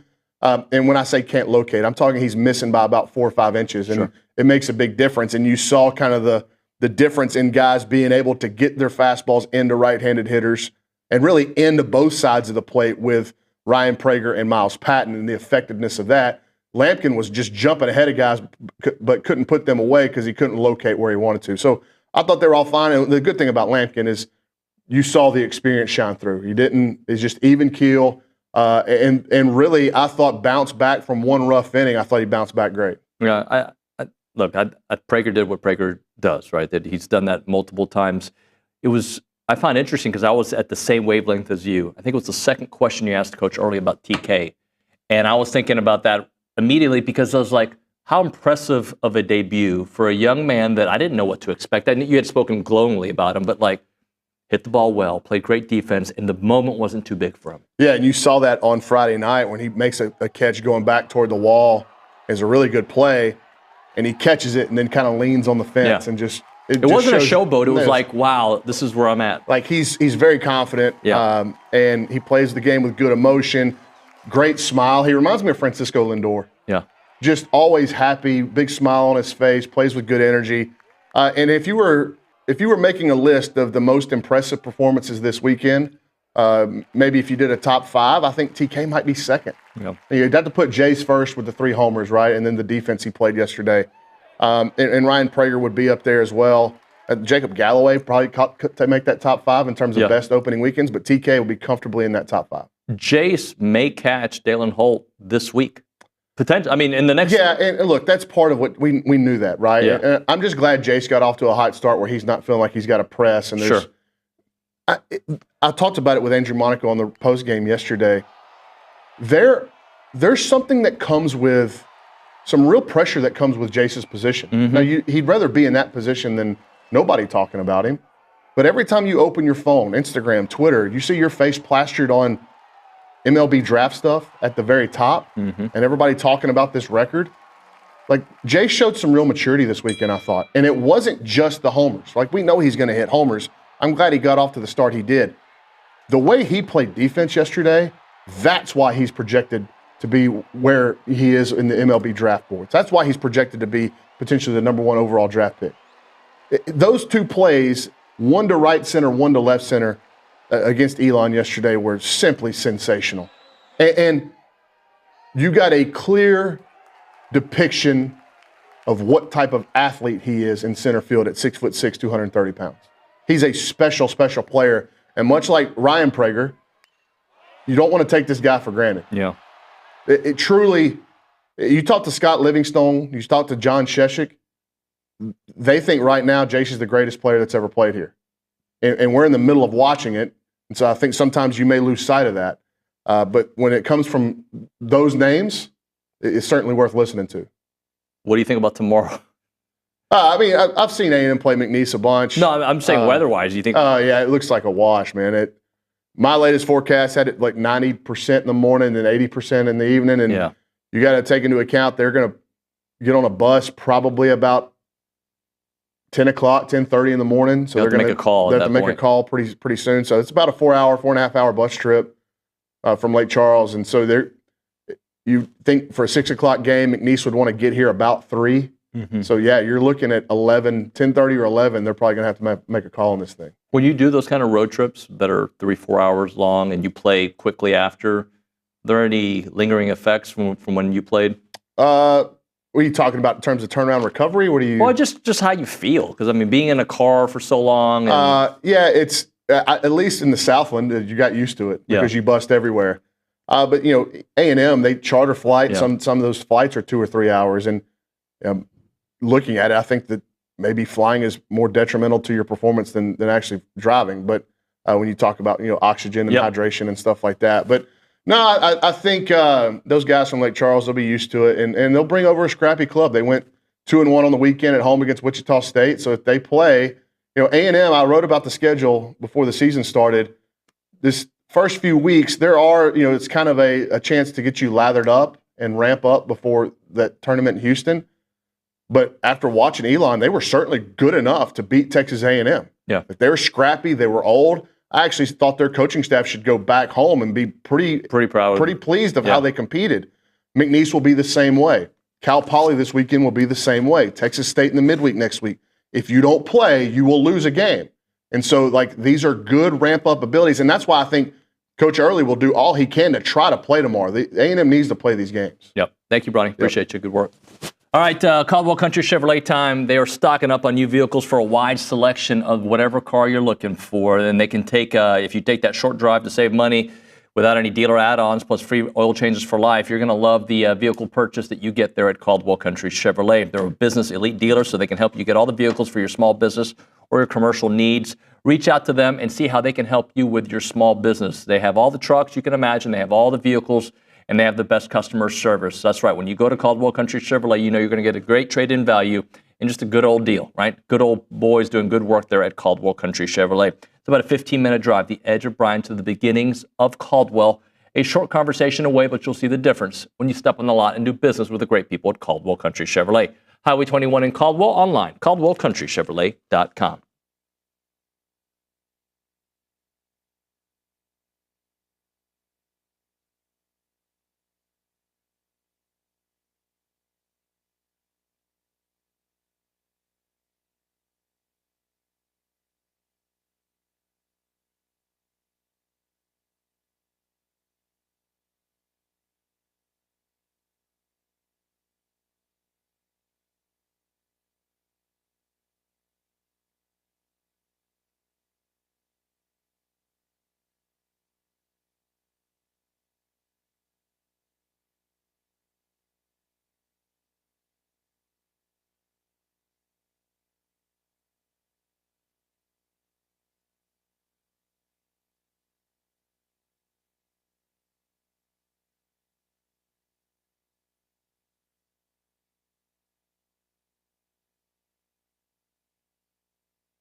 And we're back on TexAgs Live. We're presented by David Gardner's Jewelers. We're in the Rollo Insurance Studio. We go to the Buppy's Catering Hotline. That's where we're joined by Tom Hart of the SEC Network and ESPN. Tom, good morning, buddy. Good morning, David. How are you? I'm good. How was Reed Arena on Saturday? It was good. It was very good. I'm not a huge fan of the early starts. It's a shame. I was talking to some people, around the building. Ran into Gary Blair pregame. It was great to see Coach. And we were lamenting the fact that such an early start, I think, sometimes discourages students from getting there. So the upper deck wasn't as full as it should have been. But it was those who showed up, I think, had a great time and provided a great atmosphere. Talking to Tom Hart here on TexAgs Live. Let's talk about A&M's basketball team. A team that, they know who they are, Tom, right? They know some of their offensive issues, and they know how to weather the storm. They can start off a game down 8-0. They can have these droughts, yet the defense eventually catches you. And defensively, they know how to zero in on a target and make life very hard on them. Exactly right. And I think that was the key to this game. Zeroing in on Zvonimir Ivisic by attacking him on the interior was obviously part of the game plan, and it went right after him. And they went so hard that Calipari had to take him out of the game. He hit a couple of threes late, and it made things interesting, but they basically made the 7'2" stretch 4 a non-factor because they put him in compromising positions on the defensive end. And that's been the yin and the yang playing a guy like that all season for Calipari in Arkansas. How much can he score to make up for what he might give up against aggressive front lines? But I thought there were two key parts of this game. And if you look at how A&M fought back each time, it's reminiscent of how they've done it all year. First of all, they don't mind playing from behind. I don't know if that's wise, but they're comfortable with it because it's a veteran team. They get down 8-0. How do they get back into it? Couple of offensive rebounds, put back tip. You pound it inside a couple of times. Boom, you're back in the game. You got a 9-8 lead just a second later. And they really clamped down defensively after that. And then in the second half, when Arkansas came back to tie it at 50, it was very similar. I think Coleman had a tip in. Payne had a couple of buckets. Wade hit a big three to start the run when it was tied at 50. And now all of a sudden you've got breathing room again. But I was thinking about the game this morning, and I don't know if you guys paid attention to it, but Calipari kind of went on a rant after the game about his team not having a sense of urgency. And Arkansas is really talented, and they played really well lately. But I think the biggest difference between these two teams, kind of big picture, is Arkansas played very casual. They were casual with the ball. They turned it over 17 times. They were sloppy. They had fits and spurts of playing hard, but they didn't do it for 40 minutes. A&M is never casual. Nothing what Buzz's teams do is casual. It is all pedal to the metal, all gas, no brakes. And that was a difference in the game because I hate it when we do this as fans sometimes. You say, broadcasters, that team wanted it more. That's a cop-out. I don't know that one team wants it more than the other team, but one team was certainly willing to do the dirty work more so than the other team.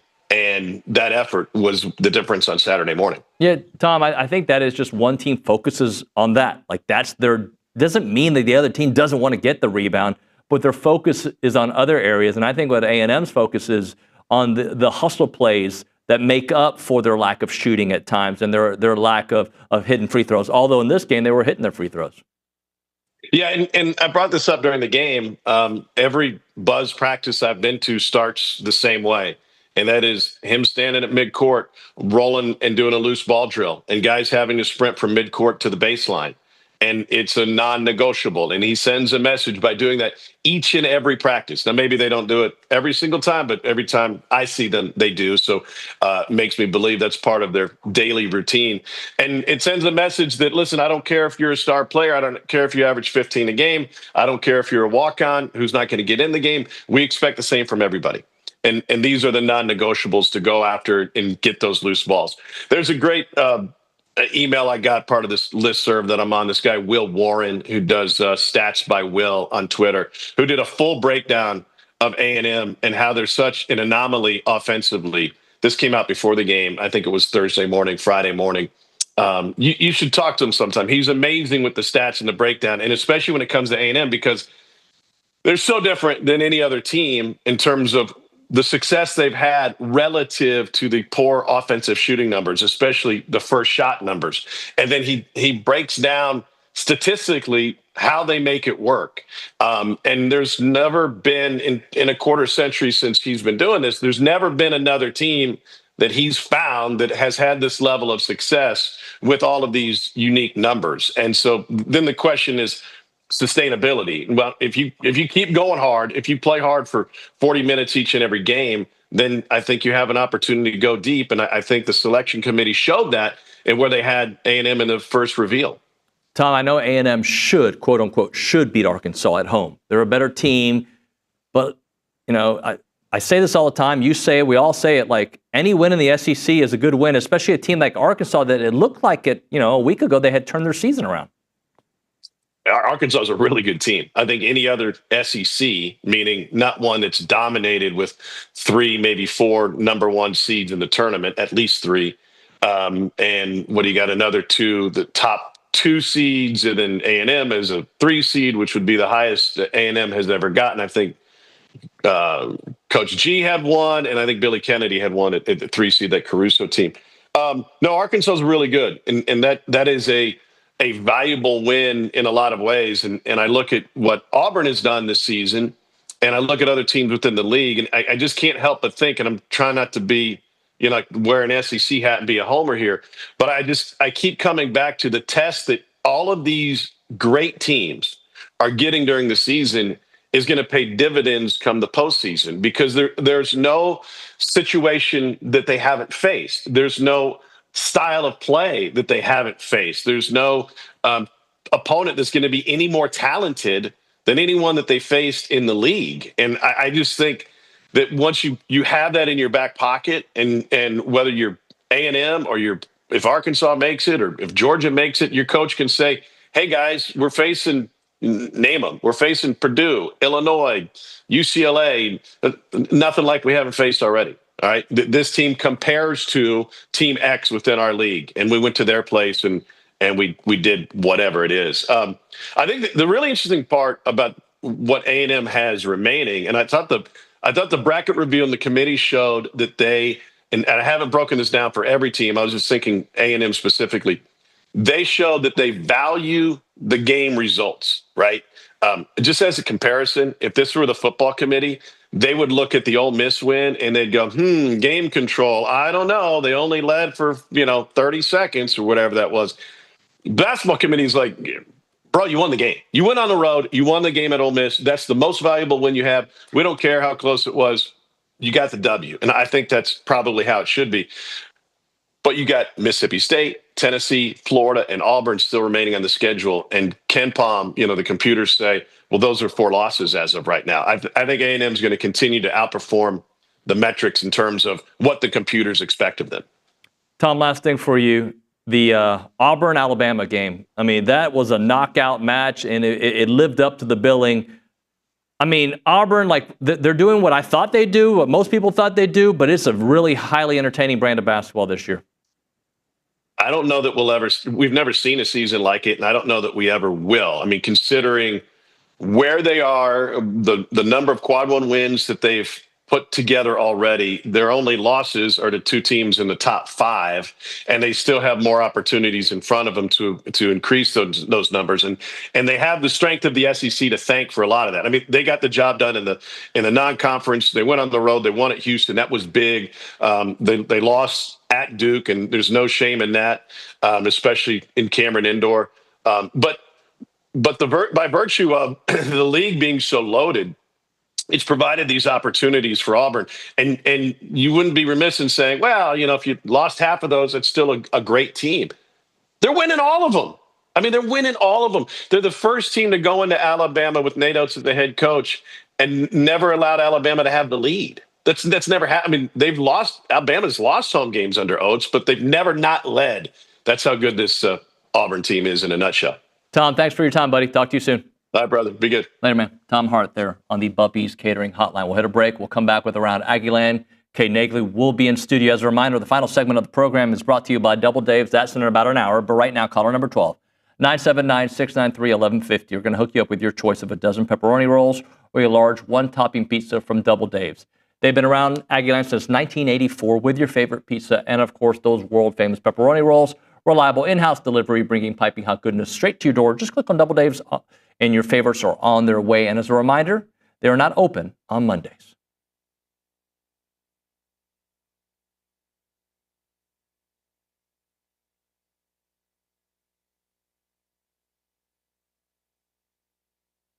Everyone, David Nuño here in a moment right now for Snaps Clothing. They are the makers of the only official licensed Texas A&M Pearl Snap shirts. I'm wearing it right now. This is part of their Tailgater collection.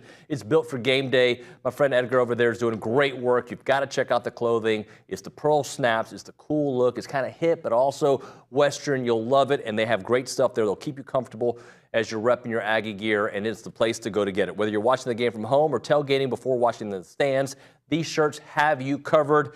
Head to snapsclothing.com. That is snapsclothing.com to gear up for the season.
Carson Stein upsetting a lot of people and making a few of us happy. Around Aggieland, presented by Normandy State Bank. Normandy State Bank, rock solid banking. The website is normandystatebank.com. And with that, we have Kay Naegeli. You see how that was so just slow and drawn out? We can take our sweet time today. How about that? Well, you got 4 minutes. I'm going to start on the hardwood. Aggie basketball is just absolutely rolling right now. Their 5th straight win came against Arkansas on Saturday. That was in front of a crowd of 10,700 people at Reed Arena. It was a great one. As well on Saturday, the NCAA Tournament Selection Committee posted a preview bracket that had A&M as a number 2 seed. If they continue the way they're playing right now, I'm sure they will not move and maybe go up. It could be possibly a 1 seed. We will see. We hope so. And they will head to Mississippi State on Tuesday, February 18th for a 6 p.m. tip. On the other hardwood, women's basketball, they will be back in action after a bye this previous week. They will be at number 21, Alabama. Going to be a tough test for Joni Taylor's Aggies. They are looking to get out of a losing slide. Moving over to baseball, Michael Earley and number 1 Texas A&M took care of business, sweeping Elon over the weekend, outscoring the Phoenix 32-14. What a great effort by his Aggies. They will host McNeese, weather permitting, on Tuesday night. The Fighting Ryan Braungers, if you will. Trisha Ford's 5th-ranked softball team went 4-1. Unfortunately, did lose their first game of the season, but still a great outing overall at the Shiners Children's Clearwater Invitational. On Sunday, they beat Charlotte to cap off the trip to Florida.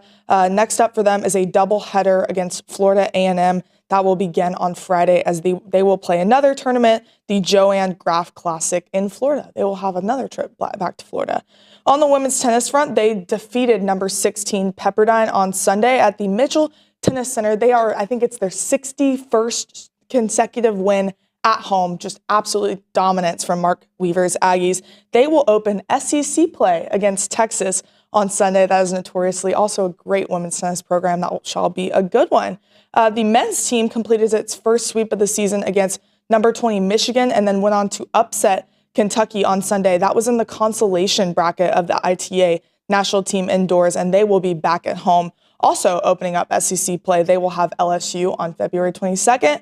On the track and field front, I want to talk Texas A&M men's 4x4 relay team and women's triple jumper Winnie B. I know you love Winnie B. Captured their national leading marks on the final day of the Tiger Paw Invitational. The 4x4 crossed the line in 3:02:21. The mark ranks number 3 all-time in A&M's history books. And then Winnie B surpassed the 13-meter barrier in triple jump for the first time in her career and won her 4th straight triple jump event. So just absolute dominance from her. And then unfortunately over the weekend, when the equestrian team fell to number 8, South Carolina. So overall, pretty up and down weekend, but we're gonna look at the positives for sure. Great stuff. Thank you very much, KK. Appreciate you. We've got I'm not used to not having to rush right out. Yeah. We can actually go see Carter at the Angry Elephant News and Social Center for a text message or 2 or a thought or 3. So I wanted to hit on the attendance number over the weekend for A&M baseball. Some people were asking about it in the chats. We had a record-breaking 20,606 fans attend across the series. Largest opening weekend crowd in program history. So a couple things about that. Not surprised. But if you slow it down for a minute and realize what the weather felt like, right. What was it, 40 degrees on Friday night, something like that? We had was it 3 different days of weather, all like Friday, Saturday, Sunday. It was pretty wild. So great showing. Yeah. And look, I know that there's a lot of optimism and pent-up aggression from the way last season ended and some of the other stuff that happened. But to come out there for this weekend, and look, I expected them to do it, but it's nice to see the support out there to have a record-breaking weekend as they did. And look, there's a lot to unpack from that game. So we'll have Billy, from that series, I should say. We'll have Billy on for the next hour. Buzz Williams is going to be calling us up here in about 5 or 6 minutes. We'll have Buzz. We'll talk about the big win against Arkansas, and then tomorrow off to Mississippi State. We'll talk some Aggie baseball. We'll get into some college football news as the potential college football playoffs expanding to 16 teams, 14 or 16 teams as early as 2026. And 9 SEC games. We've been talking about that since I've been at TexAgs. Is that coming to the SEC? That looks closer to becoming a reality. All that, plus your text messages at 979-693-1150.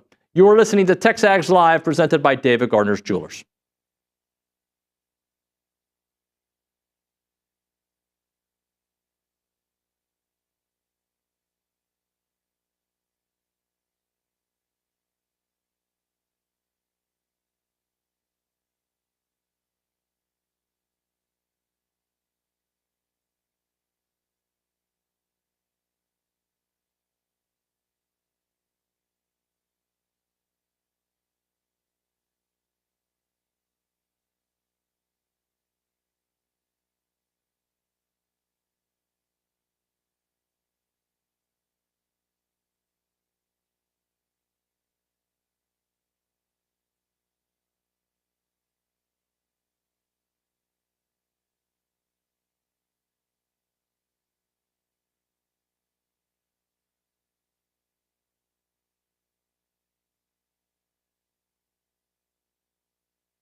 And we're back on TexAgs Live. We're presented by David Gardner's Jewelers. We are in the Rollo Insurance Studio. Appreciate everybody listening in here this morning on the program. I'm going to talk a little Aggie basketball over the next little bit. I'm not sure if I think we have Buzz, but I might be wrong on that. But we'll be breaking things down here. We do not. Okay. We'll break things down with that game. Oh, well, there we go. Let's go to the Buppy's Catering Hotline. That's where we find Buzz Williams here on TexAgs Live. Buzz, good morning, sir. Good morning. So, Buzz, I've told you this before. Like, my favorite player to watch are, like, throughout history are players that do, like, little things that end up being big things. And Anderson Garcia, for me, I just watched this kid play these last few years, and I marvel at the way he plays because I think his basketball IQ is off the charts. His ability to make the right decision, get the rebound, do the right tip and the right pass. Just from a coach's perspective, knowing that you have Andy and how sometimes maybe people forget him. I don't think the opposing team does, but just how easy he makes your job.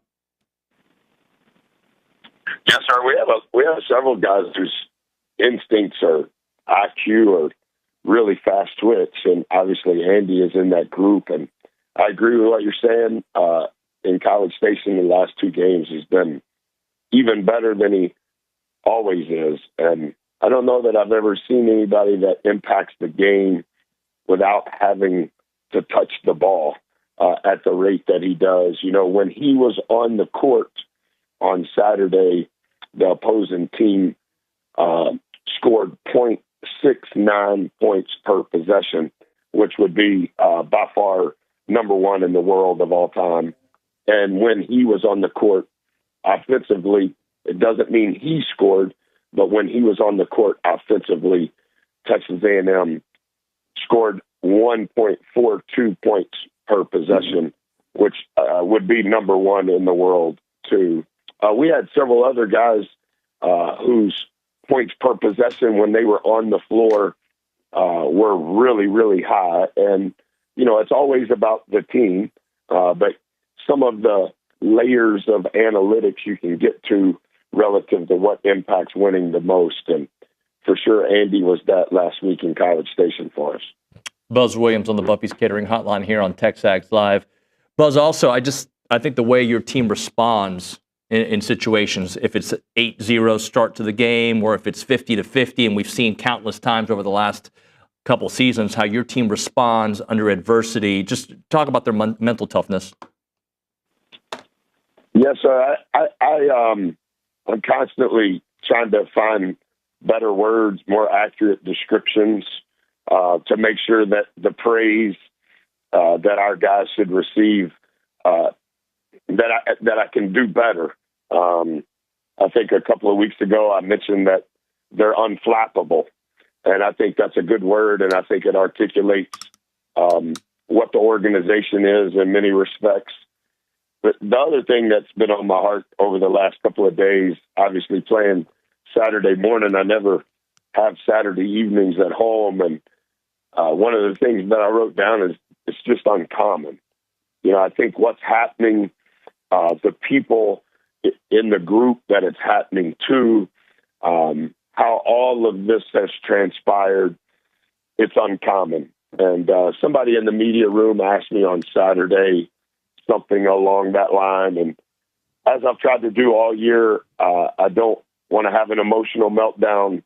I don't want to make it, I want to have high humility and low ego, but I believe in how we're doing it. I think our group believes in how we're doing it. I understand the results. It's never enough. We shouldn't have lost this game. We can't make free throws. It's ugly, like all the things that people are saying. But internally, those that'll be on the bus today when we travel, there's great belief, there's great love, there's great trust. And we have all been watching or participating in this for a long, long time here and other places. And I just think what is happening here with this group is uncommon. Buzz, you took my first question driving over here today. That was what I was thinking, was to ask you what it is about this team, and again, everything that's said and done in terms of projections and the SEC standings and the number 6 overall seed, those are all just a point in time that can change for the better. It can change for the worse, whatever. But it's not going to change what this team is. From here on out, the team is, to me, what they are. It's a special basketball team. It's a special Texas A&M sports team. So I was going to ask you what makes it special. You kind of just touched on that.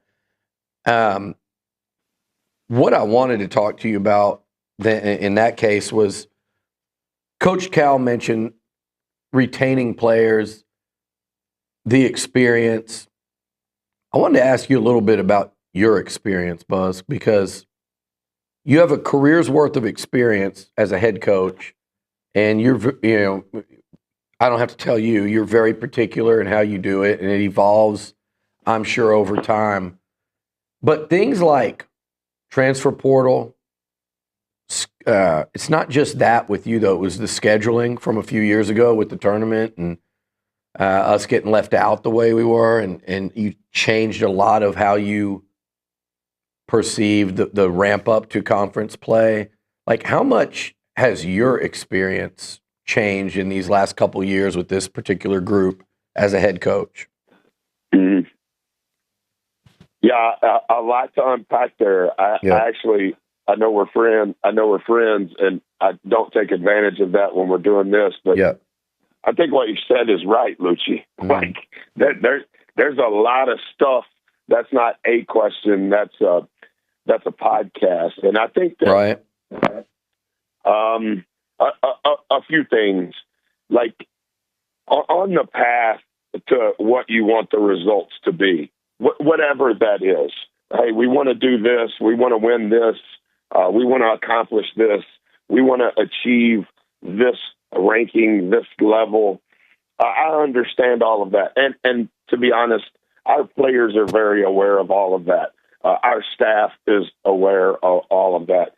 But one of the things that I've learned, and it kind of began to stir in my heart a little bit in Fort Worth, I thought the contingent of Red Raider fans was like, it caught me way off guard. Yeah. And then the following week, we're in Indianapolis, and you're like, oh, yeah, we're playing down the road from Purdue. We're playing in an NBA arena. But, I mean, it was sold out, 19,000 people. And the vibe of the Boilermaker fans, like, it's begun to stir in my heart how, whether it's resilient, unflappable, uncommon, all of those things, but our group is not doing it exclusively for the result. And there's a level of wisdom that's been acquired from a lot of really tough results and a lot of things that didn't go our way.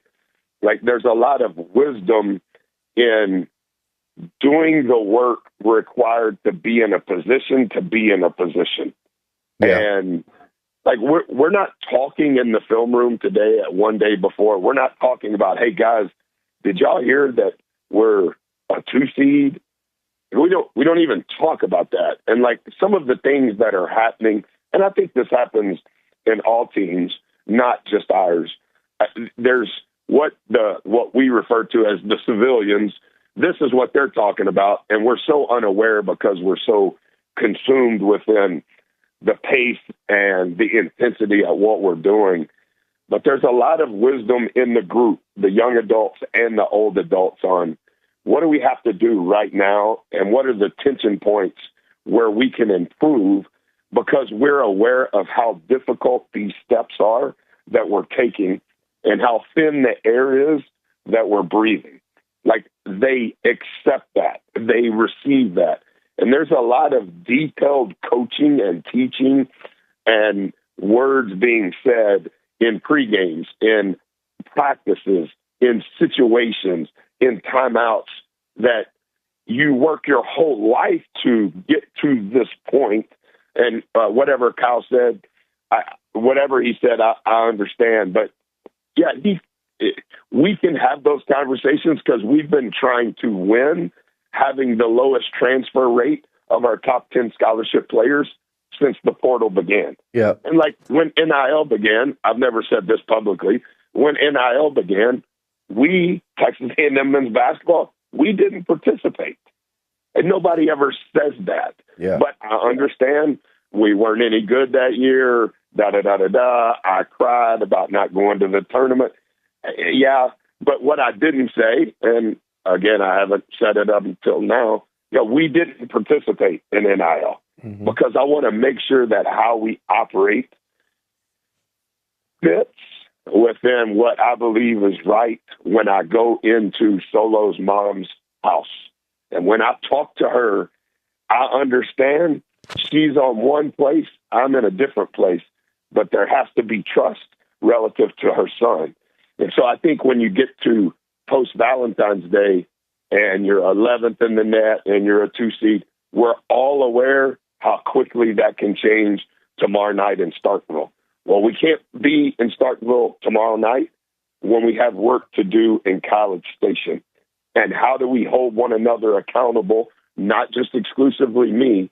How can all of us hold one another accountable, not only on being our best, but changing our best? And I think that's what this team has done. I actually personally, I know this sounds arrogant, I actually think this organization has continued to change its best.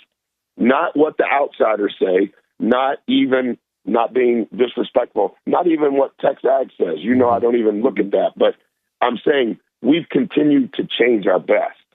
Hashtag get better is not just for social media. Like, how are we getting better? And then once you get better, is that your best? Yes. Okay, now we have to figure out a way to change your best individually and as a group.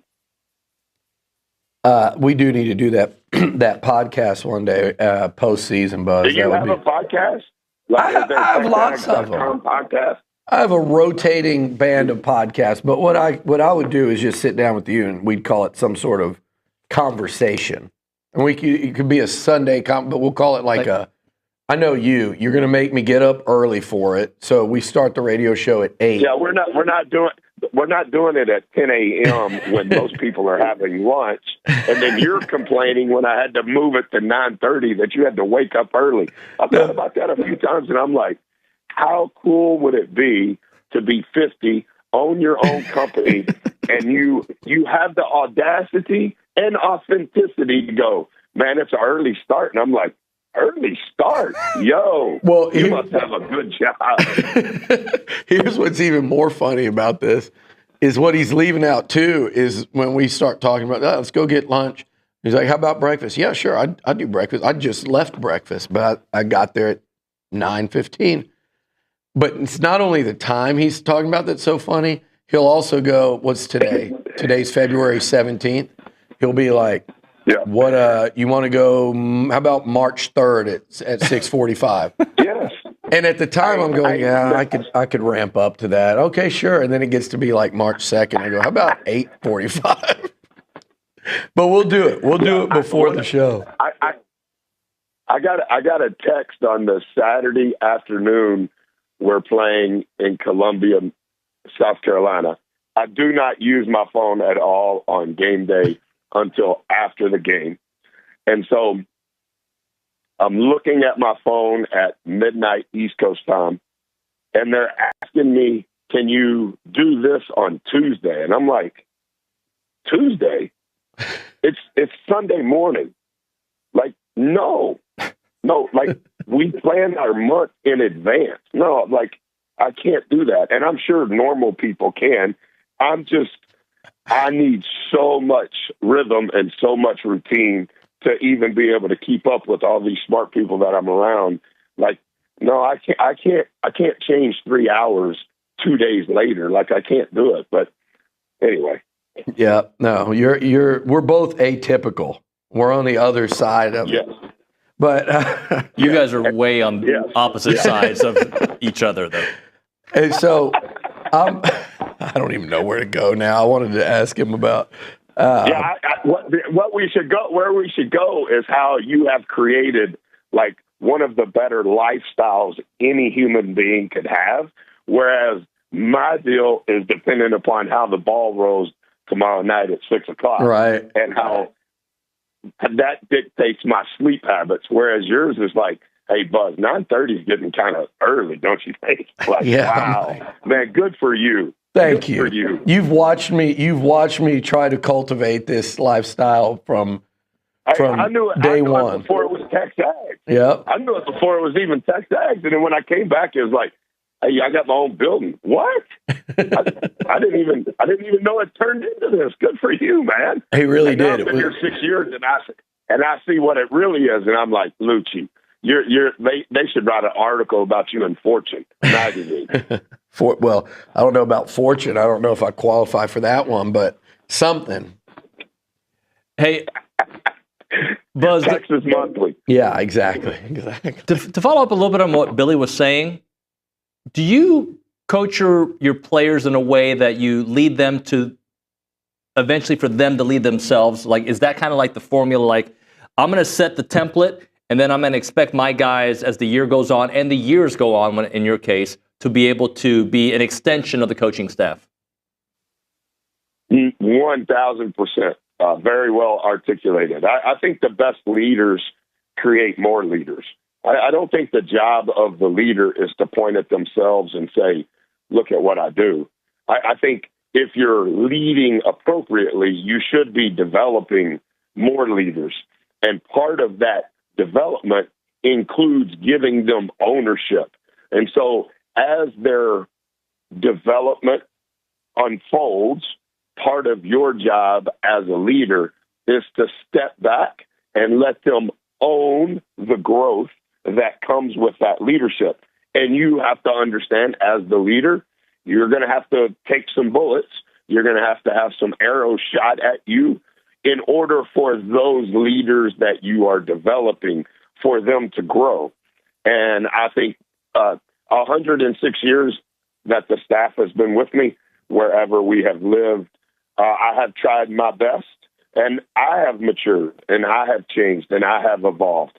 But that's part of my growth. And so figuring out my figurative diet on how I can grow as a leader, while at the same time within the organization, the manager, the video coordinator, the GA, the best player, the redshirt player, the hurt player, you have to feed them figuratively how to lead and how to develop their growth as a leader. And as that's unfolding, you've got to be able to step away and let them fail so that you can encourage them on how to do better the next time. But if you're constantly micromanaging your staff or your players and not allowing them to grow, then you're never going to create the ownership that's required.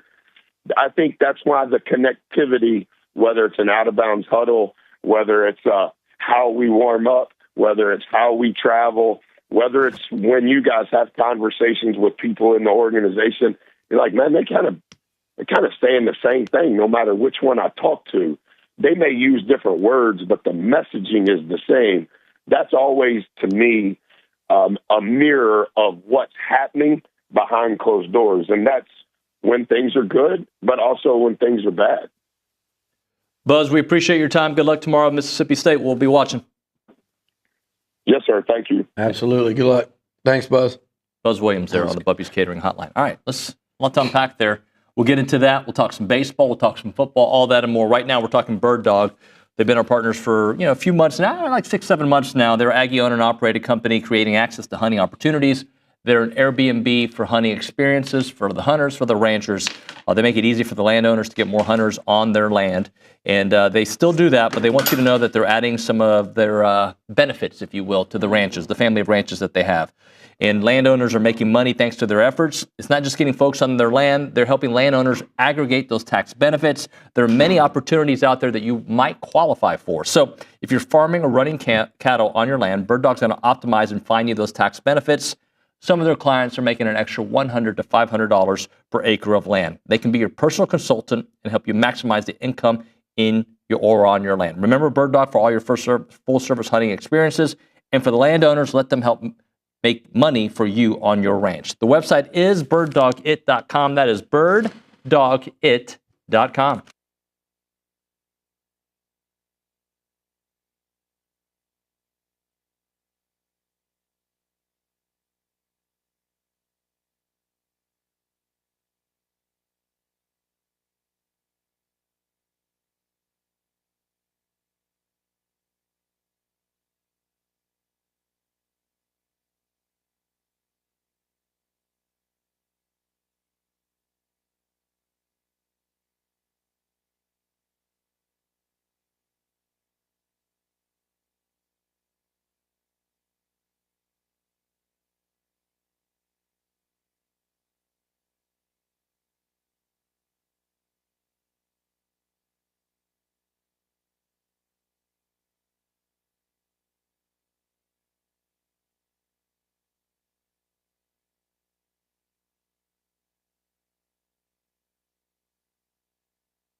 TexAgs Live, presented by David Gardner's Jewelers, Rollo Insurance Studio. Appreciate everybody listening in. Billy is in studio somewhere. He's in the lobby. He'll be joining us here in a moment. A lot to unpack from Buzz. One of the things I love about Buzz is I feel like we're kind of wired in similar ways. Obviously, different levels of success. Buzz is elite at what he does, but how everything has a vision and a message and a role, right?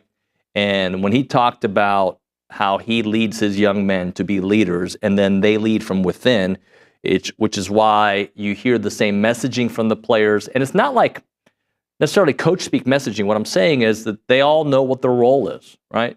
And you cannot argue with the success of keeping this unit together in a different world of college athletics, where either, especially in college basketball, where guys are going to the league early, guys are transferring, guys are thinking about NIL. You have to compete with all that in today's world, and Buzz has done such a phenomenal job of keeping this core group together, and that's why they had the highest net ranking that we've ever seen at 11, right? That's why they are right now projected as a 2 seed, and absolutely, if they go and kill it these next few games, are we talking about a team that could potentially get into a 1 seed? Absolutely. If you want to take a realistic approach, they're looking at 2, 3, 4 seed is obviously possible. And now that you've tasted 2, you don't want to think about anything less than a 2, right? You want, if they get a 2 or a 3, they are in prime position for exactly the kind of run that we have been envisioning for them since before the season started. Now comes the next big test, this 5-game stretch, this next big stretch. I was just talking about some of the things that I really love about Buzz is the structure and also the freedom inside of that structure for players to lead from within. And he was going into it that his role is to get them ready, then for them to lead the next generation and the guys on the court and make more leaders.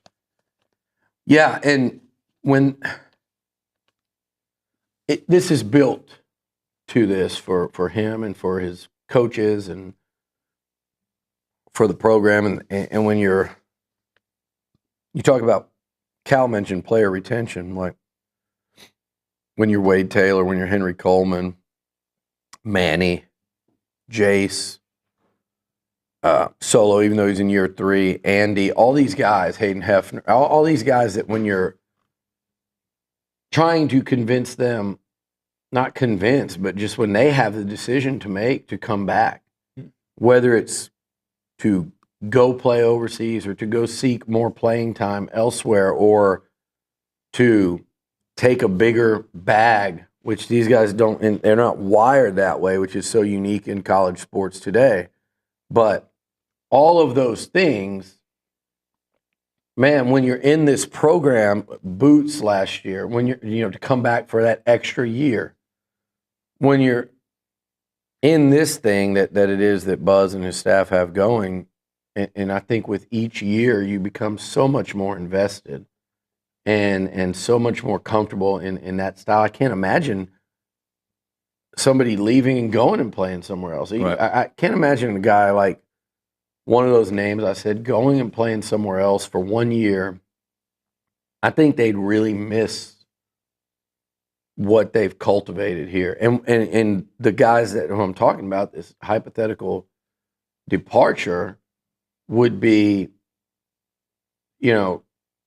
a choice that I don't think they would want to make, and that's why you don't think people are coming after Wade or the way Manny finished his season. Hey man, you got one more year, like there's so many desirable pieces and just to keep every one of them like that, it speaks to exactly what you were talking about. And just kind of, there's ownership by the players to say, man, this is my year. This is what I've built up to this in this program. And so it's special. But then to go and find, like, I wish I could be a fly on the wall to hear Buzz Williams when they're looking at the portal, to hear him say, no, no, no, yes.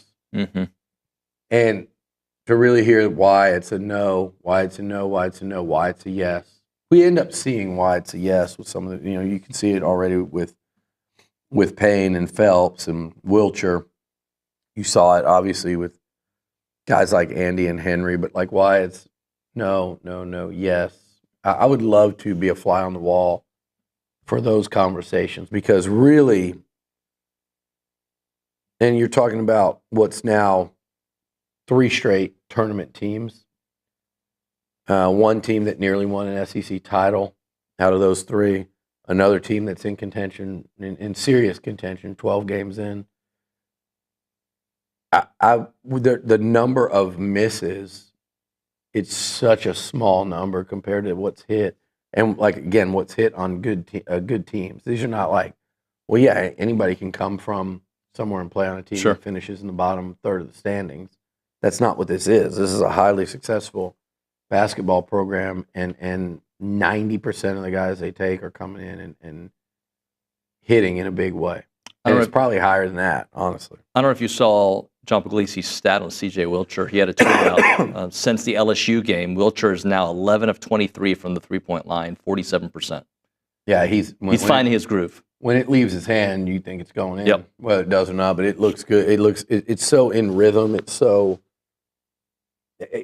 I heard what Buzz said Saturday, where he said it's selfish of him not to take the shot, because again, like I said, it looks good.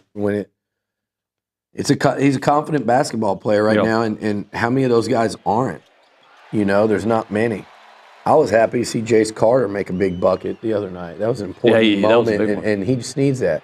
I saw Buzz going up and down the bench in the Georgia game. Jace got fouled on a 3. And I don't know what he was saying. It almost felt like he was saying he's going to make all 3 of these. Watch. Like he's going up and down the bench. He made 2 out of 3. Like it's just little things. And they need Jace to get some confidence because they need him for all the other things he brings to the table. But, I mean, it is a very confident basketball team right now. They're confident when they're up. They're confident when they're tied in the second half. They're confident when they're down. I thought down 8-0 the other day was one of the times where I felt like I saw them get pissed off.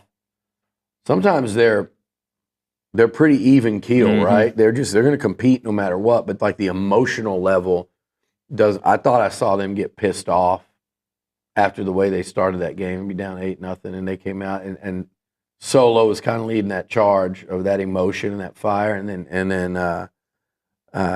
Pharrell got the dunk, and it just kind of started rolling from there. But man, to be able to win that high a percentage of games, and we can sit here and say, well, they should also beat Texas, but they could have also lost some of these. So it is what it is.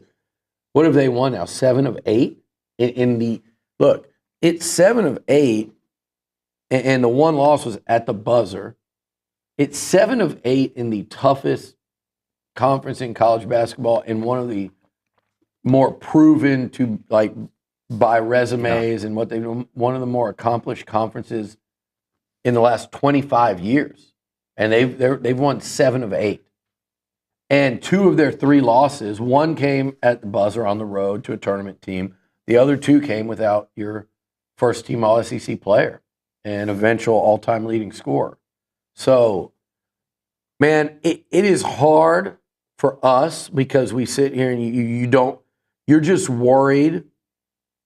I think a lot of people are worried about how it's going to end for this team. And by that, I mean the NCAA tournament. Everybody's just worried because we sit here, and I know you do it, and I do it more in my head than I come on here and do it. And everybody I talk to, you go, well, what are these flaws? Well, man, they're in a close game against Georgia in the second half. They're down at halftime. They're in a close game against Arkansas. These are not even they're going to be bubble tournament teams. These are the type teams that you might be playing in round 2, and you're playing these dangerously close games.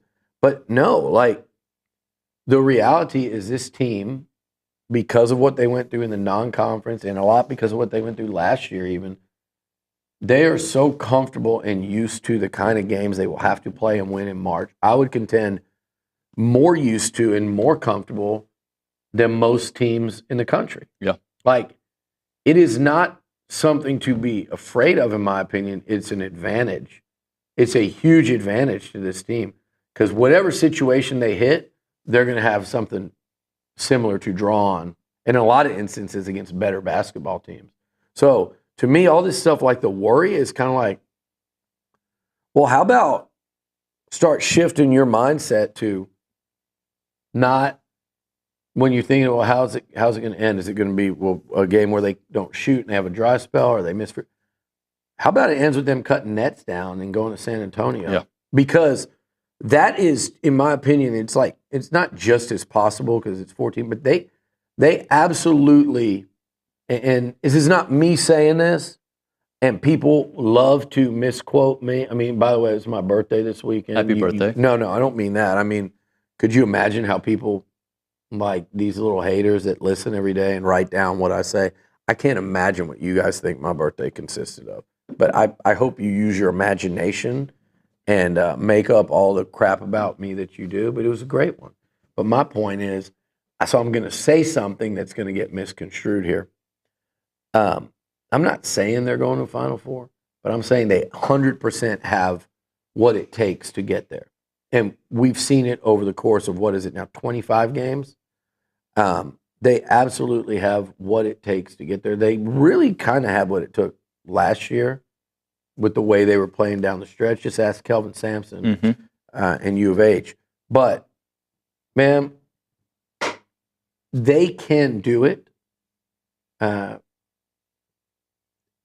I think we need to start thinking of that as more of a possibility. And that way you can enjoy it more than we can analyze they did this right, they're doing this wrong, and this, this is going to be a really tough stretch of games. But I think Tennessee has it really tough coming in. Yeah. I think Mississippi State has it tough. They have to defend their home floor. It's a really important game for them tomorrow. Auburn it's probably Auburn's got Bama at home. This is probably their second toughest test remaining. Maybe their toughest because it's on the road. Auburn's got a huge home court advantage. Florida, I know people are assuming that they're not going to beat number one Auburn. They're not going to go win at Florida. I think that's wrong. And I think if you didn't watch an A&M basketball game, like say at Florida, and you just decided you were busy and you didn't watch it, there's no way you could know what to expect when you if you turn the game on with 4 minutes left. You might turn it on, the Aggies might be up by 10. Yeah. You just don't know what this team's capable. They're capable of anything. And so they're capable. I don't know if they can win an SEC title because Auburn's got such a lead that even if they beat Auburn, Auburn would have to lose again and A&M would have to win out against that skill. So I think that's probably too big a hill to climb. I think it's more likely they end up making a run in the tournament. But what we're seeing in college basketball or sports right now, how long till break? Because I want to talk about. We're 8 minutes late. Oh, are we? Yeah. Yeah. Interesting. I picked up so my move is to pick up the paper. Perhaps we should go to a break. Yeah, and I did that at 1 minute late. You stopped doing this. I figured when you see me grab the script, you're like, oh, it's break time. You stopped doing the lariat. Sometimes I do. I just try to give you cues. All right. Rollo Insurance, they're very good at what they do, and they want you to know that they're going to be very good for you. Whatever you're looking for from an insurance company, they do it all for you. 60 offices in the great state of Texas, and they got their headquarters right here on Highway 6. Find out what my family knows and what thousands of other Aggies know. And what they've discovered is relief is that Rollo Insurance means you're out when it comes to gamesmanship with insurance. So go to rolloinsurance.com/TexAgs and initiate your relief with Rollo today. You can call them up at 888-44-ROLLO or you can go to rolloinsurance.com/TexAgs. Their headquarters is here. Their help is here. They do it all here. rolloinsurance.com/TexAgs.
If your organization or business is looking for an opportunity to engage with Aggies, then check out the Association of Former Students. They bring Aggies of all ages together during marquee events held throughout the year.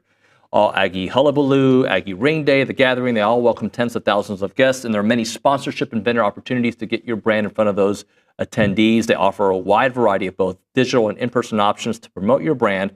That includes title sponsorship naming, on-site presence, activation, recognition, social media posts, and much, much more. There's also advertising opportunities in both the Texas Aggie Magazine and the Aggie News newsletter, which are seen by over 230,000 people. So if your business is ready to engage with Aggies, choose a partner with the organization that's been supporting the Aggie Network for over 140 years. For more information on options available through the association, please email sponsorships@aggienetwork.com. Billy, the birthday weekend included a basketball victory and a nice weekend of baseball. Yeah, well, actually, the birthday was breakfast with friends, basketball, win over Arkansas, which, by the way, as Luke pointed out, second time in 3 years the Aggies have beaten Arkansas at Reed Arena on my birthday. So you're welcome, More Buzz birthdays. and company. I'll take full credit for that victory. It doesn't matter if you put Cal in front of me, if you put Muss.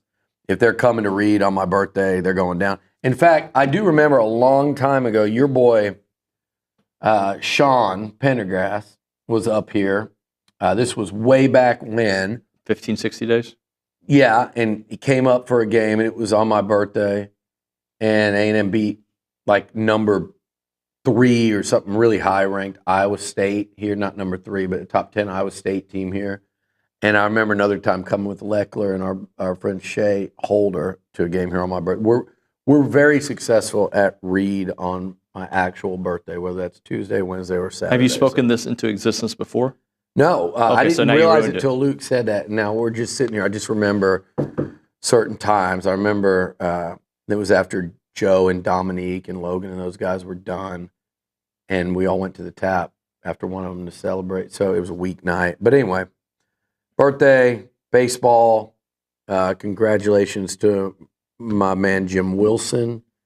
I love seeing great things happen to great friends, and Jim was honored as distinguished alumni in between games. Had time to go walk Griffin, go have a little pizza party. We did not go to like Chuck E. Cheese, but it was a pizza party, old school pizza party. Showbiz was awesome. Showbiz. Is that still around? When I was younger, it was Chuck E. Cheese. Then Showbiz kind of. I think they were rivals, and then they became friends. Did they? I They think so. merged. I don't know. I made that up. When Brawny does karaoke, like the Christmas party, he looks like one of those dancing bears when they do go like this, and they. Yeah. You've So broken that microphone 9 times today. So anyway, we and then hung out for a while with friends. It was a good birthday. Laid back, perfect. Needed it coming off of New Orleans, but needed some wins this weekend. We got them, and they got them. And I was just thinking about something. And first, before we go on to baseball and big picture, and we're going to go a little long today, I did have some stats for you that I thought were interesting as we're talking about Aggie basketball. Please share. Well, number one, they're going to play a highly ranked, Tennessee team this weekend coming in here. A couple of interesting things is, under Buzz in 6 years now, there are more ranked wins and than in the last 37 years previous of Aggie basketball. In 6 years. Another stat that's wild is he's won 100 games plus with 3 different, what are we calling it now, Power 4 programs. 100 games plus with 3. You know who the only other coach that's active that's done that is? Who's that? Guy that's coming in here Saturday. Rick Barnes. Second coach to do it, not active. Second coach to do it. What I'm getting at is, and I'm going to post a little more of this stuff because it's wild. He's won Coach of the Year here twice. I mentioned the second place finish in the conference. We've talked about, the last 3 years in the conference tournament, finalists, semifinalists, some big wins there in Nashville. 3 straight tournaments, should be 4.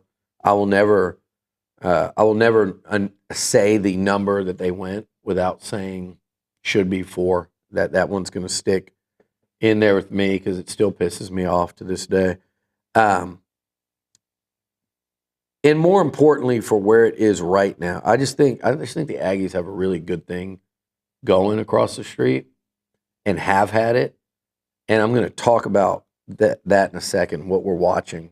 It ties into this whole weekend. But this, like, right now, Aggie basketball, in the last 4 years or so, going back to that year they didn't go, this program is probably a top 4 program by SEC success standards. in the conference. Yep. There's Alabama, there's Auburn, there's Tennessee. The other one, I don't think there's another one, and obviously Kentucky. But I think A&M, I'm pretty sure it's factual. A&M's had more success in the last 4 years in the league. Now, their success last year was the first time they broke through in March Madness. But I don't know what Kentucky's success has been in the last 4 years in there, because I know there's been a couple of fantastic flame outs. And they're flaming out right now. For the Wildcats. And then right now, which, I mean, it's Pope's first year, but yeah, I mean, that counts as one of the 4, and Yeah. A&M's better right now. So, man, they are a top 4. If you want to come in and debate and dispute it, you might say a top 5. But they've had more success, in the league. Arkansas had a couple of those weird where they did not have much success in the league, and they had those Elite 8 runs. But I think, Texas A&M, as you're saying, like program building, that is a top 4 program in the Southeastern Conference the last 4 years or so. If you're just talking about like year in and year out the program, and you guys know what I'm talking about when I say that. I know you can come at me with, like I said, an Arkansas or a Kentucky or Florida went on a deep run one year.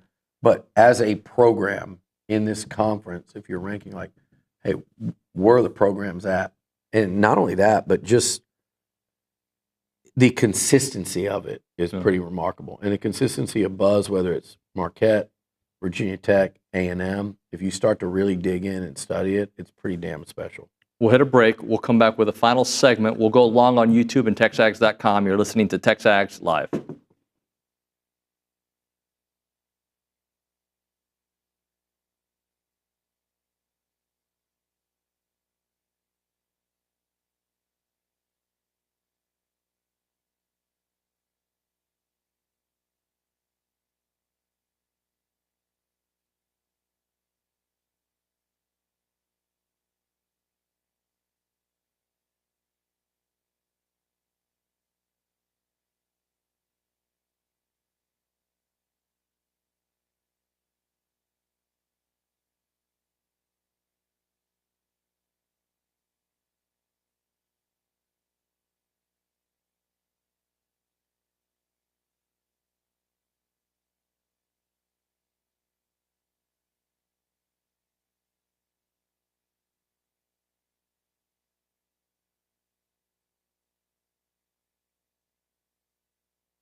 And in the same vein of basketball, Good luck. young Billy. Good luck.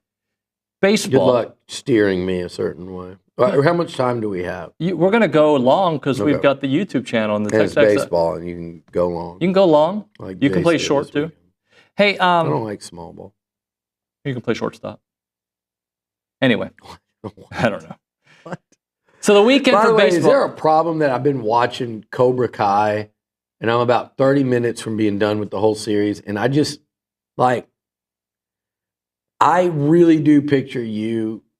Go ahead and try. Being like LaRusso and Johnny Lawrence with some rival from years gone by. Yeah. And I like where this is going already. like this whole sensei thing, and there's like this, and I could see you somehow ascending to being a teacher or coaching. Like if there was a competitive karate, MMA league where you had like teams competing, and you were like, hey, I'll coach.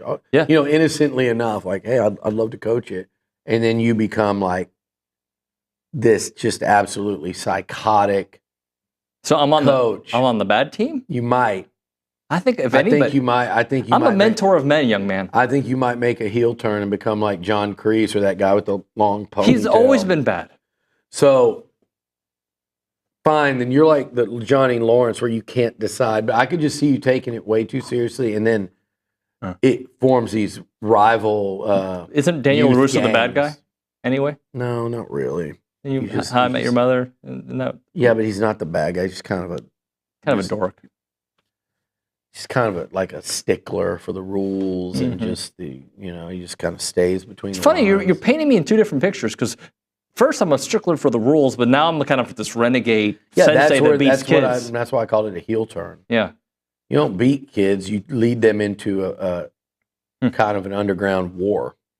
I did kind of like, what was his name? The good show, The Cobra Kai sensei, the original. What's his name? John Kreese. Is it Kreese? Yeah. Yeah. I like that. One he's of the more hideous. I like him. Creatures on television. Going back, as I was trying to lead you in a direction for baseball. but we're going to get to baseball. Oh, and this sorry. This is the transition. Yes. You ready? Yeah. I think what you're looking at across the street at Reed Arena, it's special. And I kind of alluded to this last week when we were talking about Wade and Jace. Like Jace with 3 more home runs. Like, what is he now? 4 from the actual record, 5 from 3. breaking, or 3 from the record, 3 from 4 tying the from record. breaking it. More home runs than any player who's ever been here. Could be a number 1 overall pick. He's already an All-American. Led the team to best finish ever last year. Wade Taylor looking to take A&M to a 3rd straight tournament. Even that 4th year, they went to an NIT final. On track to break Bernard King's scoring record here. 2 of the best players, athletes to ever wear the maroon and white, much less in their particular sport. Yep. Could end up being considered 1-1. Again, that'll depend on postseasons. I think when you say that's the best, that's the number 1. But man, it's fun to watch. But then you also think about these 2 teams right now, and what Aggie basketball has done and is building to, and what they could potentially do this year. What Aggie baseball did last year, what they've done in the last 3 years, where they're at right now. And so this weekend, to go out there and watch A&M basketball beat the Arkansas Razorbacks and all their history and their head coach and his track record, and to dispose of them because just quite frankly, Texas A&M basketball is the better team. John Calipari is a Hall of Fame coach. Buzz Williams has been a better coach the last however many years 6 or 7 years at A&M. Again, understand what I'm saying. I'm talking about the here and now. And I'm talking about this weekend and enjoying that. Like, you got to go see that, then you got to go across the street, walk 200 yards and watch number 1 baseball team in the country, a team that came within a run of winning a national title last year. And you watch them go out there and We'll talk about it in a minute, but opening weekend sweep, great crowds, guys like Prager and Jace and Schott and Wade and Solo and Henry. Like, this is not common in today's college sports. Is what we all complain about. It's what everyone complains about.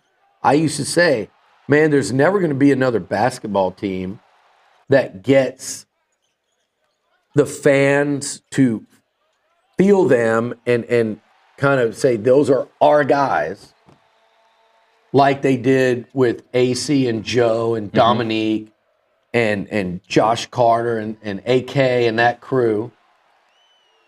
And like they did with Sidney Carter, Sidney Colson, Danielle Adams.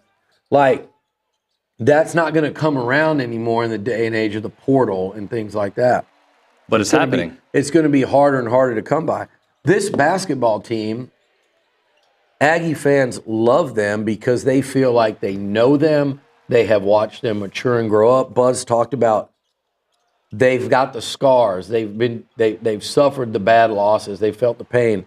They've learned along the way from those experiences. Well, as fans, you've watched them suffer through that as well. You've been there for the heartbreak, and then you get to the excitement of seeing them come back. I still want that picture up in my office of Jason and Schott in the dugout that Jamie took after that loss to Tennessee. That is, and that picture is like we all felt that. Yep. And those guys are back, and Prager's back, and Sorrell's back, and Kent's back, and he's hitting another grand slam this weekend. Like, these guys, and we're getting to watch them come up through the system. And we've talked about this in football. You still need to hold on to a lot of that in the portal. And Mike Elko's trying to do that with this player retention and development. If you look at the playoffs, Notre Dame had that. Penn State had that. Texas had that. Ohio State had that. You don't. I don't believe you go the Ole Miss route and you just flip it. I think you've got to keep guys in your program and develop them, even in a bigger sport, like numbers-wise, like football. But these teams, you got portal guys. Buzz Williams is taking young portal guys. A&M is, in Aggie baseball, it's the same nucleus plus some key pieces out of the portal. So, no, I think those two teams we watch this weekend, it's special what you're getting to watch, and it should be fun, and we should analyze and stuff, but don't enjoy the journey. Enjoy it to where you're not worrying about, man, how far can this A&M, not that, but like, oh man, this and the other thing are going to hold them back. No, this and the other thing are why they're going to be the toughest out in this tournament off the one line, probably. Like, they should be, like, teams that play them. I've said it before, the Houston guys, when they saw them in the bracket, like, oh man, they knew they were in for a war. That was last year when A&M was were they an 8 or a 9 seed last year? 8 seed last year. Yeah. And then, so think of it that way, and you'll enjoy it more. Like, man, look at this team. They're down 8-0 against. I don't care. They're in a tight game in the second half. This is what we do. Enjoy it more. And I'm telling myself that too. Aggie baseball, man. It's 3 games to start a season against Elon. So I had someone text me who gave up a lot of runs this weekend. I'm like, man, like, I'm not going to sit there and worry about if A&M is the number one, the best team in the country this weekend. I'm not going to sit there and worry if can they, like, try to determine. I feel like people are trying to determine what's the bare minimum this team has to achieve for it to be a success. I'm like, no, like, I think this team has the makeup to go on another deep run in Omaha, if not win it. I don't care if they're ranked number 1, if they drop a random non-conference game to Elon and they drop out of the 1 spot and they're sitting at 3, or if they're sitting at 6 or 7. Like, yeah, I'm going to, as it gets going, see if they can hang a top 8 national seed. That's what really matters to me, and I want to feel like they can win a natty. And I'm not going to do too much analysis after one weekend on that. I'm going to sit there and go, yeah, man, this team still they have every piece necessary to go on a real run. And I'm going to enjoy watching a number 1 ranked Texas A&M team without worrying about how long they hold on to it. And they might hold on to it for a while. We'll see. But anywho, I think these are fun times in Aggie sports. And by the way, there's other ones to talk about too, but just top of mind right now is what's happening with softball and Trish Ford too. I know 10-1. I know they dropped that one to a top 10 Oklahoma State team that is a powerhouse program out of the Big 12 and have been for several years now. But that was a walk-off game, or they're sitting there at perfection right now. That's a World Series contending team as well. And she's in year 3? Mm-hmm. Yeah. Billy, good stuff. Thank you, sir. All right, baseball. What about baseball?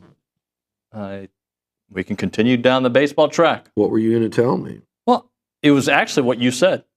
What I was saying is I have a lot more, and I told this to OB, I think.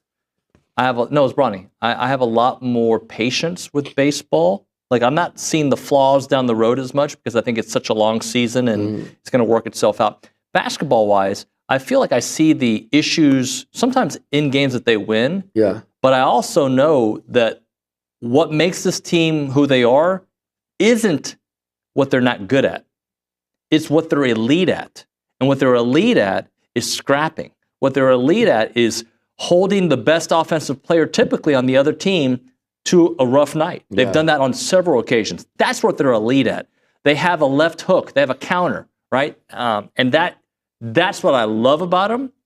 Beyond the personalities, right? Yeah. And defense, rebounding, that is. Like, in basketball-wise, I think there's a little bit of worry because they don't have the talent that Buzz talks about as some of the teams that they face. Yeah. But their heart, and I know you can't measure everybody's heart, but their heart, the way they go about their business is why they are a top 10 team. When you look at baseball, they've got all the ingredients. So I'm willing we'll just let it play out. Yeah, and I thought this weekend was fine. I mean, I thought they were going to have a tough game Friday night.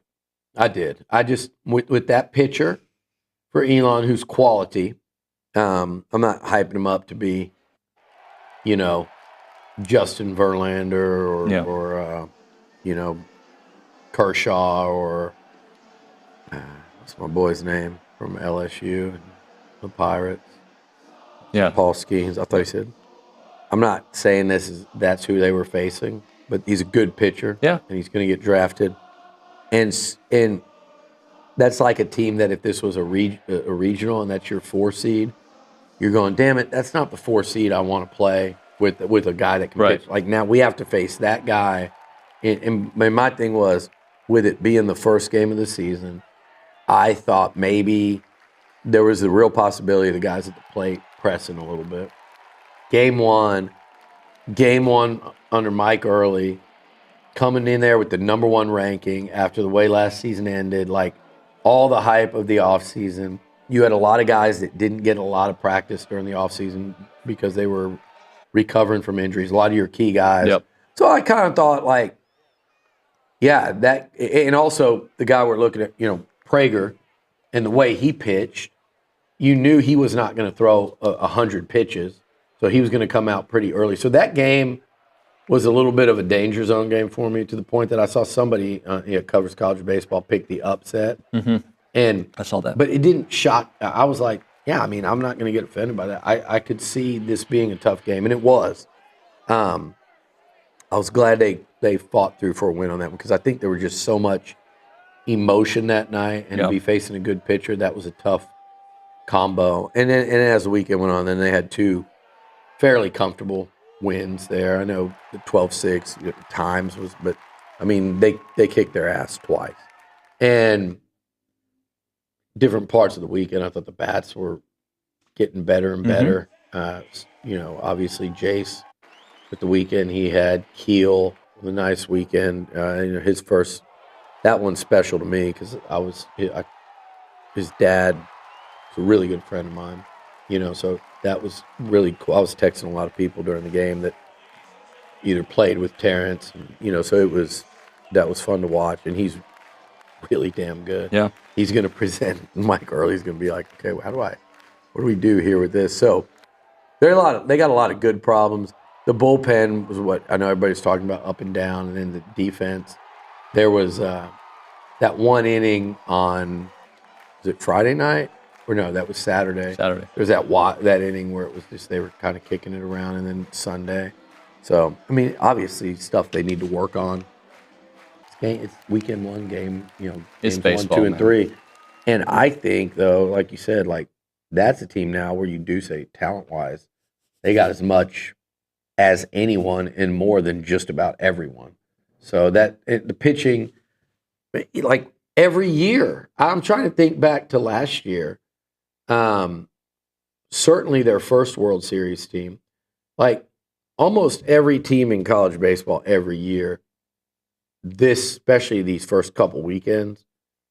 And that's why we were talking the other day. You weren't here. We were talking about like the scheduling. Do you want to schedule like a big tough series? And I go, no, nobody really does that anymore. They do the tournament because you get basically 4 series, counting the tournament. You don't want tournament brutal series and only have 2 series to figure out. Sure. Who can come out there and pitch in game situations and carry over what they've shown in practice into games. So I think you really need like 3 weekends to do that. And you get 4, but 1, there's higher stakes because of who you're playing against in these tournament settings. For A&M, it'll be Arizona, Oklahoma State, and Rice. But New Mexico, Cal Poly, Elon, like they're going to have to figure out like who can get it done in game action and who can't. And this weekend was part of that figuring out process. So some of those guys, I thought it was about 50-50. Right. And some of them walk out of there, you're going, okay, that's exactly what we hope to see. And then the other ones, you're going, that is not what I needed to see from them. And they're going to trot them out again. And you have a month, essentially, to figure out who can and who can't, who's ready and who's not. And that's what we saw this weekend. So even on the guys that didn't pitch well, it's a successful weekend from the standpoint of you're starting to get in-game evidence and you're getting closer to figuring out. You took a big step towards figuring out who can do it and who can't. And those guys, I promise you, there'll be a couple guys who struggled to whatever degree this weekend out of the pen that end up being key pieces. They're going to be key pieces. For You're the right. Aggies this year. So it is what it is. And it's a lot of newness outside of those 2 starters. Yep. Outside of those 2 starters, I loved what I saw yesterday. The starting pitching was elite. And that was with Lampkin not being, he was throwing strikes, but we've seen him. He's been better than that. Way yeah. better. We've seen him have better games. He's going to have better games. But he still hung in there tough, didn't give up many runs, and gave them a great chance to win. So starting pitching, I thought was awesome. I think you probably get most excited about what you saw yesterday because it's a new face. Yeah. Agree. But whatever. I'm fine. Baseball, basketball, softball. What a weekend for A&M sports, and what a weekend for the fans, I think. So, and this coming weekend, you got more baseball. I'm assuming softball's here next weekend. I haven't looked. You have their schedule, Carter? Then you've got Texas A&M and Tennessee in hoops. And you've got, look. Oh, okay. We've got 2 of the, there you go, Nuño. Just going to nod? Or I can read it out loud. Florida A&M and Florida State this week. The 21st and the 22nd. 23rd is Southeastern Louisiana. Okay. Thank you. And where is that at? It's here. Okay. Oh, it's in Florida. Excuse me. It doesn't say at. Sorry. I would have figured with 3 or 2 Florida teams. Yeah, I was thinking that too, but then you led me usually I see at, and I didn't see at, but it was the tournament. Yeah, you got tricked. I would have got tricked the same way. But look, I'm fired up about this week for Aggie basketball. It is it's a big one. Huge week. Look, it's one of those weeks where if you can get 1-1, you feel good. That's a successful week. I mean, that is a tough. You're going to the hump. They just beat the crap out of Ole Miss. I watched about half of the second half. They whipped their ass. Yeah. And that was in Oxford. And Ole Miss, they've lost a couple. They haven't been beaten like that in Oxford. They got dusted. So that place is going to be, they're going to be excited tomorrow night in Starkville. You have A&M coming in as have the rankings come out yet today? I haven't seen it come out yet. No. They might, move up a spot or so. No worse than 8, maybe number 7, number 6 team in the country coming in there. I mean, it is going to be, Mississippi State's going to be loaded for bear. And that's Jans has a good team up there. They're going to be a tournament team on the road. But look, how many tournament teams has A&M beaten on the road this year? They beat Ole Miss. They beat Missouri. They beat technically road Purdue. I still feel like the Texas Tech. I wouldn't call it road, but it was certainly, as Buzz said, you were way outnumbered from the fan standpoint. They have what it takes to go in there and win. It's going to be a tough ask. Mm-hmm. And then coming back against Tennessee, when you talk about toughness and like physicality and defense, like there are 2 teams in the conference that stand out to me as much as any, and it might be the 2 that take the court on Saturday. I mean, they're going to get after it at Reed. I'm sure Tennessee wants revenge for what happened last year here. The Aggies dominated them. That's become a nice little rivalry. Yeah, it is. The Aggies beat them here another couple of years ago in a big one. They went up to Tennessee, lost. They played in the SEC tournament final one of those years I'm talking about.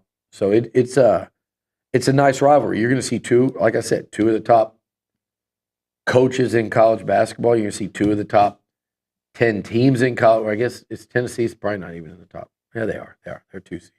2 of the top 10 teams in college basketball. And you're going to see, again, like I said, 2 of the top 4 programs the last few years in this league going at it. So fun times in College Station right now. And we will have, I think I'll do a little scatter shoot this week, talk about all things, including getting a little football update as well. They're already, this is third week into the off season and team conditioning work and stuff like that. And we have also a special treat coming up next week on the football side as well. So here at TexAgs. Hey, there you go. There you go. I don't even know about that. Thank you, Billy. Maybe we might not tell you. I don't need to know. You kind of do, actually. But okay. Tell me later. I will. Thank you. You're welcome. See you next time.